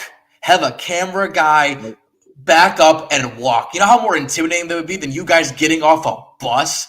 It's dumb. I hate it. Everything else is great. That's just dumb to me. Got to conserve the energy. Got to be a better coach there. All right, moving on to the other game. The big one to make it to the SEC championship. Go ahead. No, go ahead. Number 3, Texas travels to College Station, a game that, a stadium that Ken is very familiar with. He helped me in that one. To face Texas A&M, a team that really exhibits college football. Absolutely fantastic at times, boneheaded at other times. A game that could really alter this college football bracket depending on which way it goes. A fantastic game. Ken, what are you looking for in this one? I love that all of these important games come down to also big traditions and big stadiums. Either one of the South Carolina or Clemson stadiums would have been an awesome venue for this game. Texas is an underrated place to play, but Texas A&M is the place. It's always ranked one of the top 3 hardest places to play in college football, regardless of how good Texas A&M is. That's the scary part. So even when they're bad, playing there is tough. Huge implications, because if Texas A&M wins this game, they're in the SEC championship game. Texas is not out of it, would probably still be ranked high enough to get an at-large spot, which then bumps another team out. Then if Texas A&M was to somehow beat Georgia, then we have absolute chaos, because Texas A&M is guaranteed a spot. Texas would probably have a spot. And what the hell do we do with Georgia? So absolute chaos here. However, I'm going to say this, and this is some of the notes that I actually did. You remember, hey, everybody, remember Texas? Do we? The only thing we remember Texas from this year is getting beat up by Georgia. Okay, so for good reason, if I'm being completely honest. I understand, but I'm just, hey, remember Texas? This is Texas's opportunity to remind all of us, hey, we're still here. The same way I give credit to Ohio State last week when they were like, okay, enough of this Indiana thing, enough of you can come into the horseshoe and score points. We're done.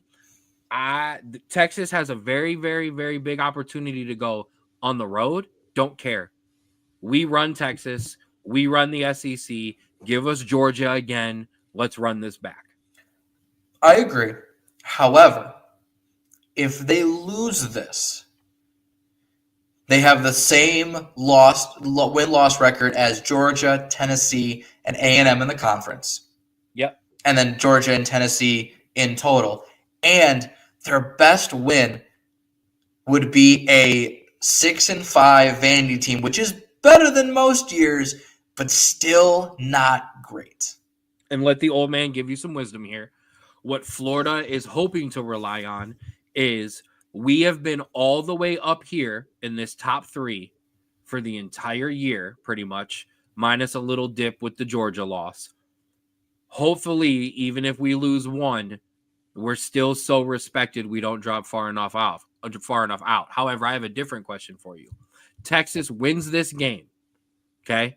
Adds their best win of the year and makes it to the SEC championship game and plays Georgia in a rematch and loses to Georgia in a last-minute field goal or a game in overtime. Does Texas still get in then? Yes. I think this is the game that decides if they make it or not. I think regardless of the score in that SEC, unless it's a 60-0 blowout, I think this game is the one that decides if they make the CFP or not the championship game if they make it. I agree. All right. So that takes care of rivalry week. That takes care of your implications for conference championship week. That was probably as about in the woods, I think, our college football as it should be, as it has ever gotten, and I'm with it. Now, real quick, let's talk some Heisman. We haven't talked about it really this year. It hasn't been a great race. It hasn't been an exciting race. However, I have to take it back when I said we haven't talked about it. Someone's talked about the Heisman race every week. And let's give his man some love. Here are your current Heisman odds. And before any of you say a word, first of all, my graphic is amazing. Secondly, I do not care. I was making this graphic as large as I possibly could so I could have 2 members of the same team on this graphic so I could have both my Colorado guys. So if Shedeur was in 12th place, this was going to be a 12-man graphic, okay? I do not care. Those are your current up-to-date FanDuel odds for the Heisman Trophy. Down there at the bottom, yes, quarterback of the Colorado Buffaloes, Shedeur Sanders. The second most passing yards out of all of the quarterbacks, second most touchdowns, lowest QBR. Plays on a team, I would probably say, with the most electric offense, almost out of all of these, minus Miami, and a guy I think who was a bit underrated in the Heisman. Yeah, I think Will Howard and Shedeur, I know they are having great years. I just think that the play of themselves didn't stand out compared to everyone else. And Dylan Gabriel, honestly, I think is up there just due to the success of his team. Hold on. Don't jump ahead of me. I was just giving those 3. I got you. So as he mentioned, Will Howard is next at Ohio State. Somewhat of a disappointing season for him. I actually think Shedeur is above him personally. If I was filling out my I agree as well. But the same odds, crazy odds there.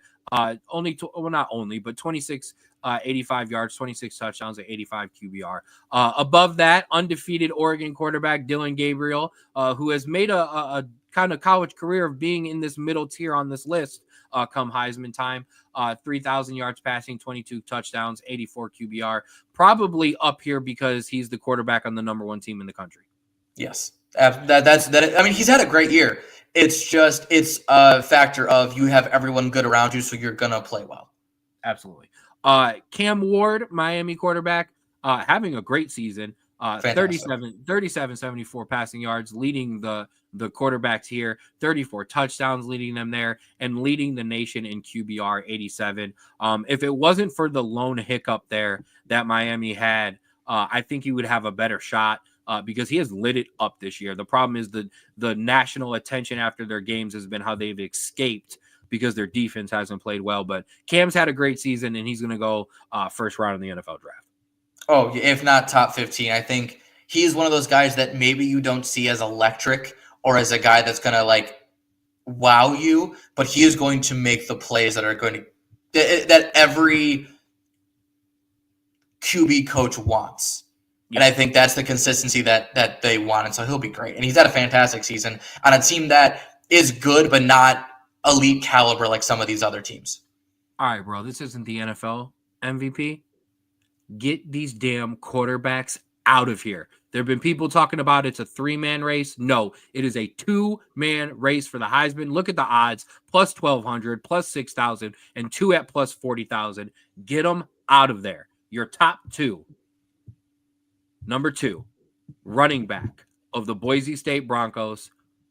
Every week, Straub Bro of the Week, Ashton Jeanty, 2,000 yards rushing, 27 touchdowns, 7.5 yards per carry. Andrew Straub, the floor is yours. Make your Heisman case for So your guy. we talked about this last season with a man named Marvin Harrison Jr. To be a Heisman contender at a non-quarterback position, you have to be by far the best in your position and better than some quarterbacks play in general. Ashton Jeanty has 5 more touchdowns than the nearest running back. He is 12th in total touchdowns regardless of position. He has 600 more rushing yards than the next guy, not running back, next guy. Ashton Jeanty is by far the best running back in the country. No doubt about it. Now, what actually helps his case is that he's not going up against a Jaden Daniels. He is not going up against a Caleb Williams. He is going up against someone who, give them credit, has played 2 positions very well. However, I would not say that Travis Hunter has played cornerback or wide receiver at a level that would put him above or even in the top 3 discussion. He is fantastic as a player. Playing 2 positions is incredibly hard and challenging, and I think that is merit in itself. But I don't believe that we can discredit what Ashton Jeanty has done at his position to stand out as much as he does.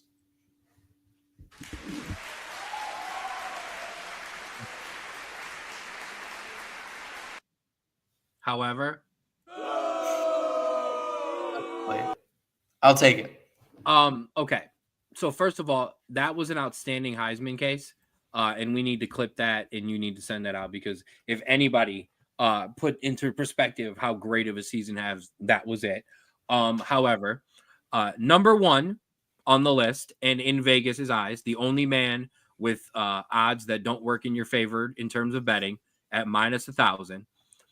Cornerback, wide receiver for the Colorado Buffaloes, Travis Hunter. 82 receptions, 1,036 receiving yards, 11 receiving touchdowns, and then defensively 30 tackles, 3 interceptions, 1 forced fumble. Now, I'm gonna give my opinion at the end. I'm gonna give my vote at the end because yes, there's some things that could happen this weekend that could oh, and of course you do. Shout out to Mel for me using his sound effects. They came in handy there.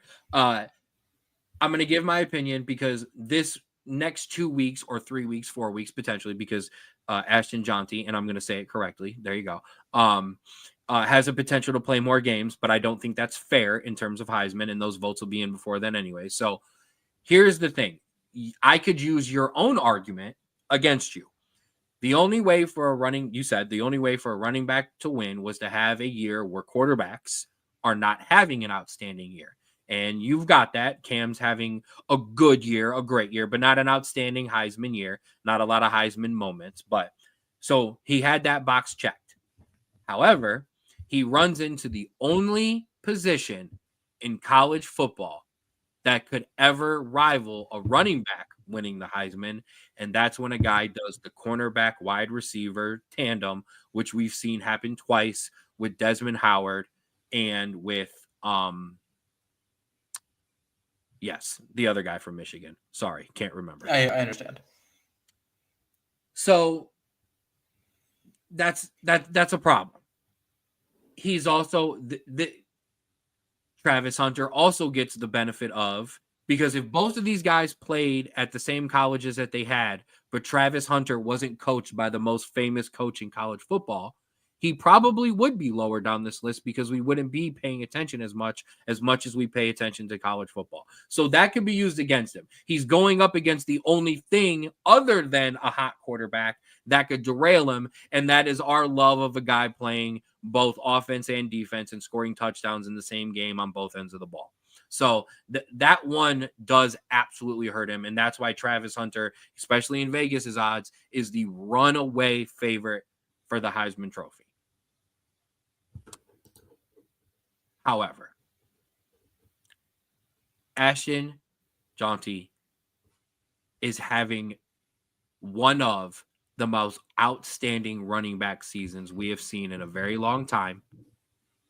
He is single-handedly taking a team that is less talented than Colorado's, and he is leading them to a potential college playoff berth, just like Travis Hunter tried to.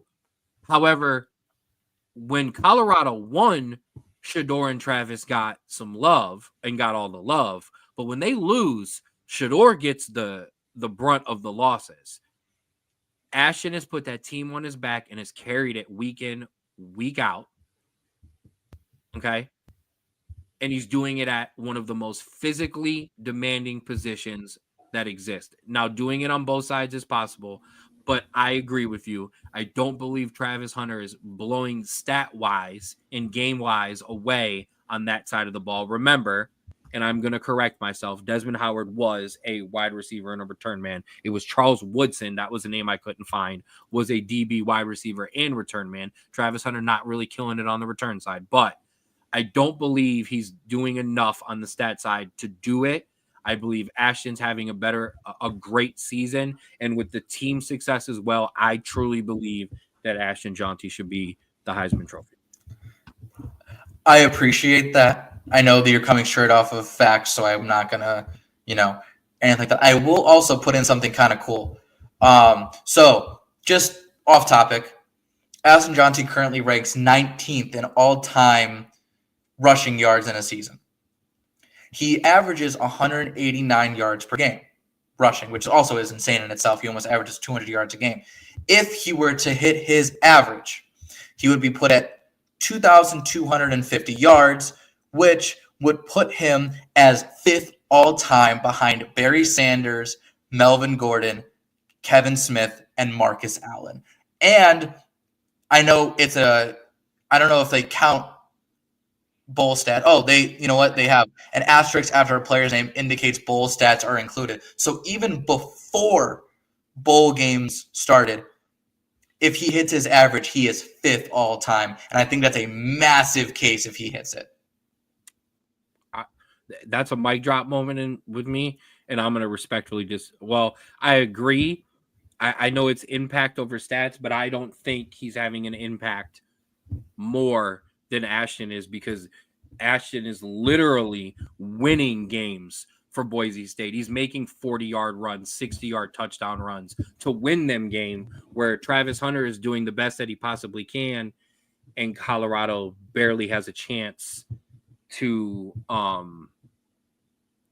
make the championship. I mean, they have a chance, but they have a chance to make it. I know you would say they're even, but I wouldn't. We were talking about Boise State already getting the at-large bid. Now we're talking about them jumping the Big 12 winner, which could be Colorado. Think about this. If both teams win out, and let's say Colorado wins the Big 12 championship and Boise State wins the Mountain West, Boise State is projected to still have that bye. Okay, so even in the committee's eyes, Boise State is what they're doing is better, and 99% of what they're doing is on the back of Ashton Jeanty. So I'm going to go there. I think the Heisman discussion definitely could have one. And Mel is also a DB, so there's no way he was voting for the running back over the DB. This is also very true. So, all right, that'll do it for college football. That is the longest college football of the segment of the year since the preview, but worth it. A lot of great stuff all in there without me just reading you scores. All right, now it's time to finish with the footy. Drew, put me on my EPL table. We've got some things to discuss, and the first one is the funniest. I will run through these, and then we will circle back. Man City's losing streak continues with a 4-0 thrashing at the hands of Spurs. Liverpool fight off Southampton to remain atop of the Premier League. Chelsea, beat Leicester City. Arsenal stay hot on this new run of form with a win over hot Nottingham Forest. And the Ruben Amorim era at Manchester United kicks off with a 1-1 draw at Ipswich Town. We will talk about that later. That's not most important. Let's get to the most important one. We've been able to do this now for 3 consecutive weeks, and I am enjoying the hell of it. Let's kick it off with another Manchester City loss. I am honestly in shock of this team. And we're not going to put it out there, but they are not going to show it on a graphic. They also blew a 3-goal lead to draw against Feyenoord in the Champions League. Yep. So unreal. And we talked about this in our group chat with Sean and Tyler. That midfield is absolutely atrocious, and it is showing just how frustrating it is when you don't have those key cogs in your system. Talking about Arsenal and their hot run of form, this started when they got Odegaard back, who was a key cog in their midfield. You don't have players like that right now for City, and they are struggling on the counterattack to stop and get those guys from putting pressure on the defense. And obviously you can see Tottenham, a very counterattack heavy team, took advantage of it. Small picture, everything you said is correct. Like they are missing key pieces in their team that is not allowing them to play anywhere near the system that they're playing. And their players are now at a level that are somewhat matched with other teams in the Premier League. And those teams, when they're matched, are playing their style and have their guys flying high. And you're going to beat a team that is evenly matched with you when they're not playing their style and they're not playing comfortable and they're not playing with any confidence. Number one. Bigger picture. Hey, welcome to the rest of us deal with all the time.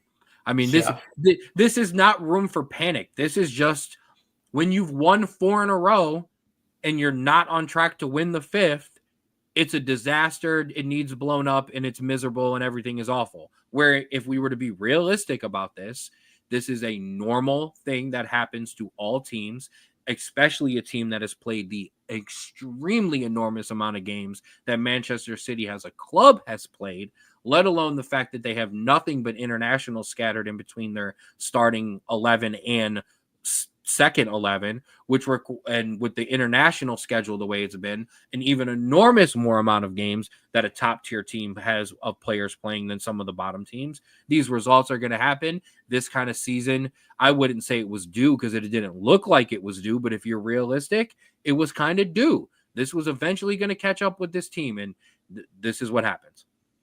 Absolutely. And I think they'll get on track because they always do, but they're only usually down 3 points, maybe 4 points when they get back on track. We'll see into the next graphic. They are down 8 points so far, and this run of bad form is not looking like it's stopping anytime soon. Because We'll see, they're playing the top team next week, and so they could be even further behind. I understand. Speaking of that top team, speaking of the team they were playing, Liverpool fight off Southampton to remain atop. Liverpool just continue to win. They just continue to grind out results regardless of who they play, and we will get to more on their game coming up. Your Chelsea get back on the winning side, remain in the 3rd spot. Thoughts on your Chelsea team this week? I am hopeful, and I know we use this a lot today, but I am hopeful because we got out of that rush stretch of Arsenal, and Liverpool with 2 draws and a loss, which honestly I know isn't great, but it was enough to hold us on. And now, if we're talking like the next games coming up, it's looking really good for us. We'll show Aston Villa next. Southampton. Tottenham, which I know is looking well, but still very prone to losing. Brentford, Everton, Fulham, Ipswich, Crystal Palace, Wolves, and then we play City. It is a run of games that we could easily get 95% wins on that, and that could really push us up the table even further. Making a title push. The Chelsea Blues. Arsenal stay hot with another in their new run of form. Another team looking to kind of do exactly what you're doing, and that's kind of take this next run of games and stay hot. And then finally, as we talked about, my Manchester United kicked off the Ruben Amorim era with a 1-1 draw at Ipswich Town. The first 82 seconds of the game were amazing. We were flying. We were moving the ball. We scored a goal. And then Ipswich probably controlled about 30 minutes of that first half, took it to us, had more chances, scored their goal, and then the second half was kind of a wash. I'm not disappointed. I'm not angry. My coach had 2 full practices. He did what most coaches don't do when they come into a new team, and I like this. Eric Ten Hag, even Ollie, Frank Lampard at Chelsea. Some of these guys, they come in and to make the fans happy and to make the locker room happy, they put all of the starters that normally start, regardless of how they played this year, in, and they let them play. That is not what he did. He gave guys that haven't always played this year some minutes and said, here's your tryout, because if this doesn't work out, I'm not using you. Now, some of those players have already been cut. We will not see Anthony next season, maybe not after January. Victor Lindelof, the same. But then after this week, I absolutely believe that Christian Eriksen's time is gone. I believe Harry Maguire's time is gone. And I believe Luke Shaw's time is gone too. So it was more of a tryout. I like what he's trying to do. I like the process. We're trusting the process. Good. Hey, listen, that's what you got to do. Listen, that's unfortunately not been Chelsea's way of, letting managers play it out. And so I think being able to kind of do what Poch is now doing in the U.S. and basically saying, okay, who do I have? What is working and what is not? So I have now a list. I can say, this is what I need. Yep. I do want to give a shout out to our Pops. Newcastle lost this week to West Ham. Shout out to my guy Colin, big West Ham fan. And I'll give Daniel a shout out hiding behind the Rapids page for his West Ham. Moving on to this week, let's be honest, a lot of these games don't matter. Aston Villa Chelsea is a very good game to watch. I do believe Chelsea have what it takes to take care of a struggling Villa side. If Chelsea playing a lot of games that they haven't usually played. Yes. But if you get up for that, you'll be okay. West Ham and Arsenal go at each other. Manchester United versus Everton, and usually a good game, but the game at the top. Manchester City and Liverpool and Manchester City, 1 versus 2. Does the dam fully break open at Manchester City, or does the patchwork begin? So I can argue that the dam broke during the 4-0 Tottenham loss, but if we're looking at it, all the signs are there for this to continue. You have another blown lead by City, a 3-goal blown lead by City. And today, if we're talking Champions League, Liverpool just beat Real Madrid 2-0 and looked dominant while doing it. And so, if we're being honest, and I know this has got into a rivalry the past couple years, kind of how Chelsea and United have been a rivalry as well before. This could be a close game, but if we're talking just form and how teams are looking, this Liverpool team should easily wipe the floor with City, which is not something we have been able to say, I don't think, ever. Like, ever. I agree. 2 things, though. Number one, that is usually, well, not usually, but that's some of the confidence we've given Arsenal when they've been in this title race and they've played Manchester City, and we see what happens. However, Liverpool and Manchester City don't have the benefit of the referee who will benefit them against Arsenal because they're playing each other. Number 2, the same way we always give Manchester United credit, even when they're on a losing streak or they're bad, they'll play a top 6 or a rival, a Manchester City, a Liverpool, or even a Chelsea and Arsenal, and there's just an uptick. That level goes up a little higher. The game is more important. The game is more intense. The best of those players come out and they win those games, sometimes even blow teams out. The reason we don't talk about Manchester City in that way is because they always win those games. They don't. There's no. They'll lose an occasional one to me, but other than that, they always win those games. There's never been a back up against the wall feeling. Exactly. So now you have a backed against the wall Manchester City and Pep Guardiola, who now knows their season can be on the line, and that's scary. The thing that will still hurt them in this game is in all of those other instances where they've lost a couple and we've gone, oh no, where's Manchester City? Or they lose the game to Manchester United and we go, oh no, what's going on? The rest of those main pieces get rolling, start up, and it's over.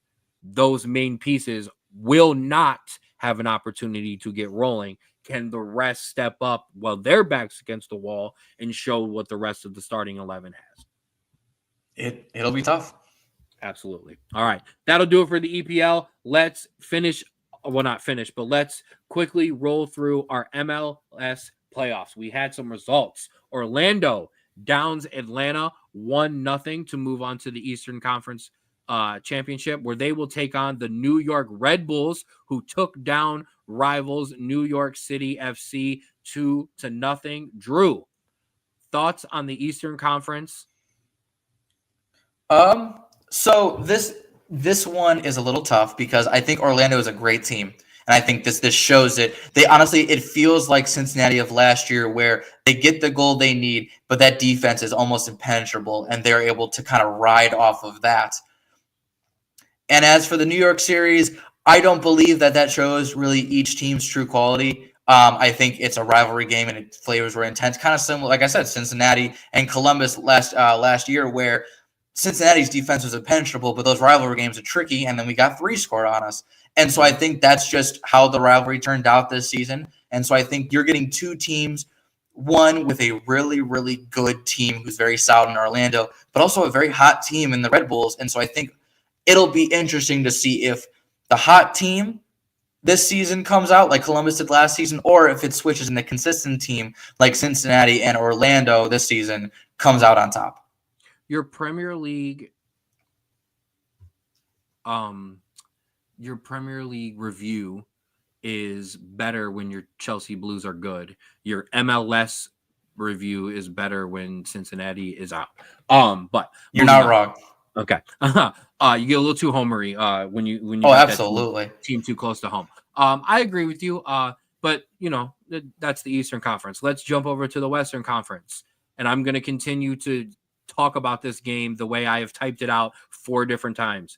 Jordan Morris and the Seattle Sounders beat LAFC 2-1 behind Jordan Morris's late goal to steal it for the Seattle Sounders.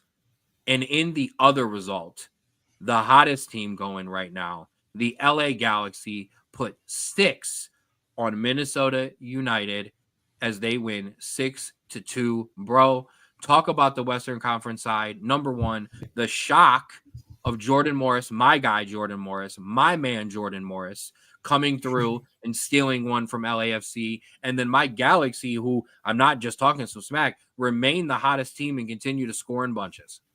No, you're absolutely right. Listen, you're tied with Miami in goals per match on the season. You are absolutely fantastic. Shout out to Miami for not playing an extra round for us. Exactly. However, the number 1 team in goals conceded per match with 1 is Seattle. Yes. And so this is now games that sometimes you struggle with. You struggle with a good defensive team because you are going to give up some goals. You can leave it up. Yeah, you were going to give up some goals. That is, like, you gave up 2, as you can see. You beat Colorado. It says 2-0, but that was a series. You gave up goals in both of those games. Mm-hmm.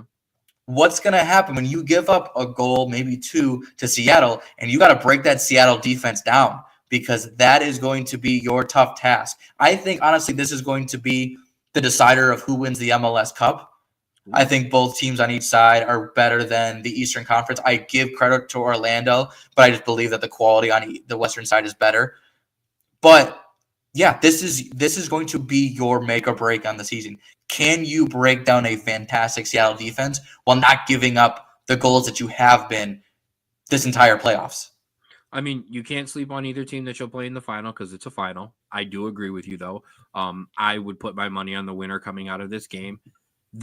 So in any of the other games, whether it would have been Minnesota, Colorado, whether we would have been playing LAFC or either of the two teams on the other side, a 1-0 deficit would not scare me because I would just say, it's fine. Ricky Pooch, Gabriel Peck, Pencil, Marco Royce, those boys will get that offense rolling and humming, and goals will come in. A 1-0 deficit to Seattle scares the absolute living shit out of me. So that's scary. But this team, this offense, and the way that it has just been humming along, if it can do what it has done majority of the year, which is drag any team that they play out, get them out wide, get them spread, get them moving, and get this game wide open, then we will continue to roll and we will continue to do what we have done. Now, like I said, Seattle can score, but the best thing about Seattle is that they get you in those tight games where it gets compact and it gets tight and players get nervous and veterans and other guys come through for them, a Jordan Morris or Roldan, someone like that. If they have that game with us, it could get scary, although we've got some vets. But if we can get them dragged out, like I said, into a wide open game, we can take care of business. Absolutely. And those games are this weekend on Saturday, by the way, for those that want to check it out. Which is tough in the middle of rivalry week, but they'll be later on, and I will try. All right. So that'll do it for the footy minus the last, certainly not least. We're rolling this week. Drew, it is time for Americans Abroad. Let the music start so you don't ruin it. I guess it would help if I played the right music. The last leg on this American holiday special episode is none other than our Americans who don't get to have this American tradition in America. It is our Americans abroad, and it starts with Alejandro Sendejas with the game-tying assist to take it to pens in their playoff game, which they won in advance, so they are in the playoffs in Liga MX. Then, a comeback that has happened too many times, but let's hope it's the last. Gio Reyna has made his first appearance since August 10th for Dortmund. He also played 30 minutes in their Champions League game today. Ricardo Pepi with a hat trick and a man of the match last week, and also the game-winning goal 5 minutes before the show started in the Champions League. Paxton Aronson with an assist and a 2-1 win. Ricardo Pepi, that was not meant to be Ricardo Pepi. It was meant to be Malik Tillman with a goal in a 3-2 win, and Christian Pulisic in a goal in their 3-2 win in the Champions League yesterday. Wow. Well, I was worried about you for the first time in a couple weeks. I did not know if you were going to be able to. Never doubt me. Never doubted. I also want to sprinkle in my own little Americans abroad. Ricardo Pepi now has I think it's 7 goals in 5 appearances for PSV. Or more now that you said he just scored the winner in the Champions League. He has 11. 11 now. It's ridiculous. All the thoughts and rumors about him being sold in January. He's either going to get sold for a big price or PSV is going to riot and they're going to have no choice but to start him. But yes. Boom. Way to bring it home. I also love that your Thanksgiving Americans Abroad started with Alejandro Sendejas. That was my favorite. Absolutely. Listen, we're all inclusive here, baby. 100%. And that's my guy. So way to do it, Drew. I do want to give a final rundown. So that was thighs went out to legs went out to Ashton Jonty. Yeah. And Americans. Wings went to Jameis Winston and the Browns. And Auburn and Texas A&M in that mostly Auburn, but Texas A&M as well in that fantastic triple overtime game. Okay, listen. It was very important that the people know who the turduckens got. And you know what? Hold on. The main one, the big part of the chicken, goes to all of our fans for continuing to watch and listen and absolutely give us so much support. Moms, dads, friends, family, everything in between, partners, everything in between. Thank you so much. I mean, you just basically killed the wrap up of the show. I mean, I don't know if I can finish the show now. That was perfectly well said. You should have saved that actually. That was perfectly well said.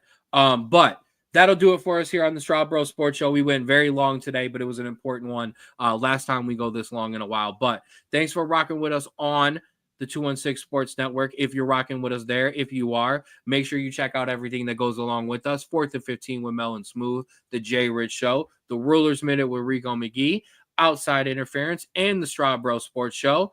Where can you get the Straub Bro Sports Show? Well, I want to shout out to, because we've had multiple viewers, it wasn't just me. Shout out to those of you who are watching with us on the newly formed Straub Bro Sports Show YouTube page.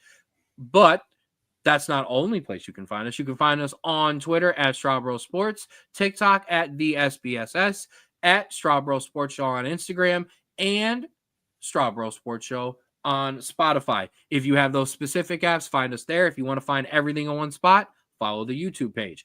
A big shout out to our friends of the show. Our first one, my guy Austin over at Create Your Own Wave Apparel. I got to see Austin multiple times in the warehouse this week. Shout out to my guy. Make sure you follow them on Instagram, Create Your Own Wave 2021.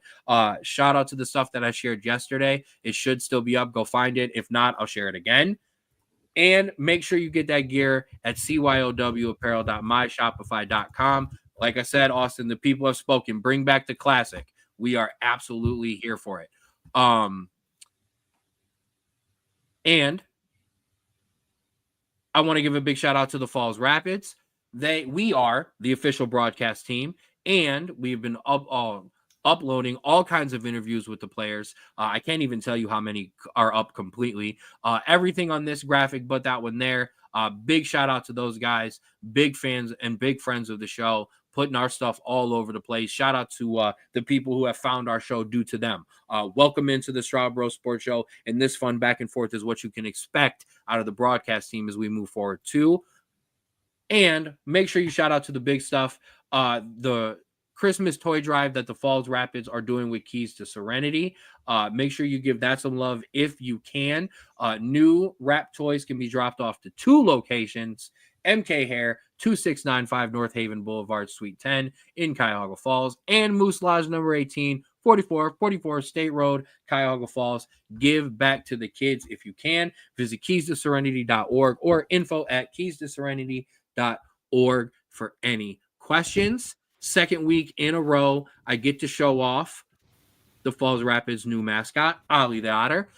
Big shout out to him. I cannot wait to see this thing. I cannot wait to see this stuff on t-shirts that I can buy. And I can't wait to see possibly the mascot itself in person. Shout out to you, Bobby. Thanks you for rocking with us all night long. We appreciate you. We will see you soon at practice as well. That is the kicker for the Falls Rapids. His interview will be dropping soon. Boom. We're not done. Last and certainly not least, Schmoopy Sweets and Treats, our Straub Bros Sports Show Bakery. Make sure you lock in. Make sure you get with her.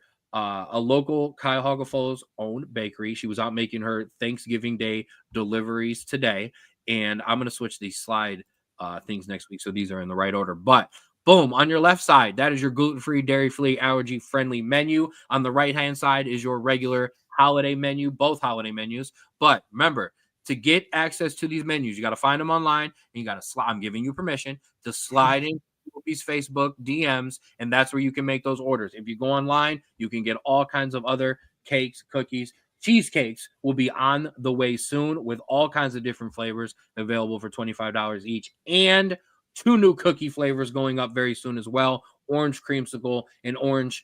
You're glad there's more chocolate. My son is going to love when I tell him that flavor. That will be in a knock joke that won't make any sense, coming to you soon. And all kinds of cheesecake flavors coming as well. Get your orders in last couple days to get your 10% off, because it only goes to the end of November. We're running out of time. Orders over $20 to get a 10% discount with code cookies10 at checkout. www.schmoopystreats.com. Shout out to all of you. Boom. Killed that. We got to go back to doing them at the beginning and the end. Shout out to everybody who's been with us throughout the show this today in the comment section. All my guys and my gals and my family. A big shout out to everybody who end up running us back. Cousin Nate, I know you'll be running us back here in a day or two, so big shout out to you. and just everyone in general who has been supporting us. We're doing big things. The show's kind of hit a little bit of a bump in terms of going up in viewership and shares and things like that. And I just want to seriously, from the bottom of my heart, from a guy who does this and doesn't get paid to do it, does it for the love and does it for the fact that I love to do this. Thank you. Seriously. I really want to thank you. Tomorrow is Thanksgiving. Tomorrow is about family. Tomorrow is about being with the ones you love and being thankful to be around them. So make sure you please have a great Thanksgiving and with whatever you do and whatever who you are around. Strabo, final shout outs. Let's see. I kind of killed it with my little speech there, but just wanted to thank you all. We're thankful for all of you guys, and we hope you guys are thankful for us. You guys have an amazing Thanksgiving. Be safe, be happy, be healthy, and we'll see you next time. Absolutely. So from us, the Straub Bros, to you and yours, please remember to love yours.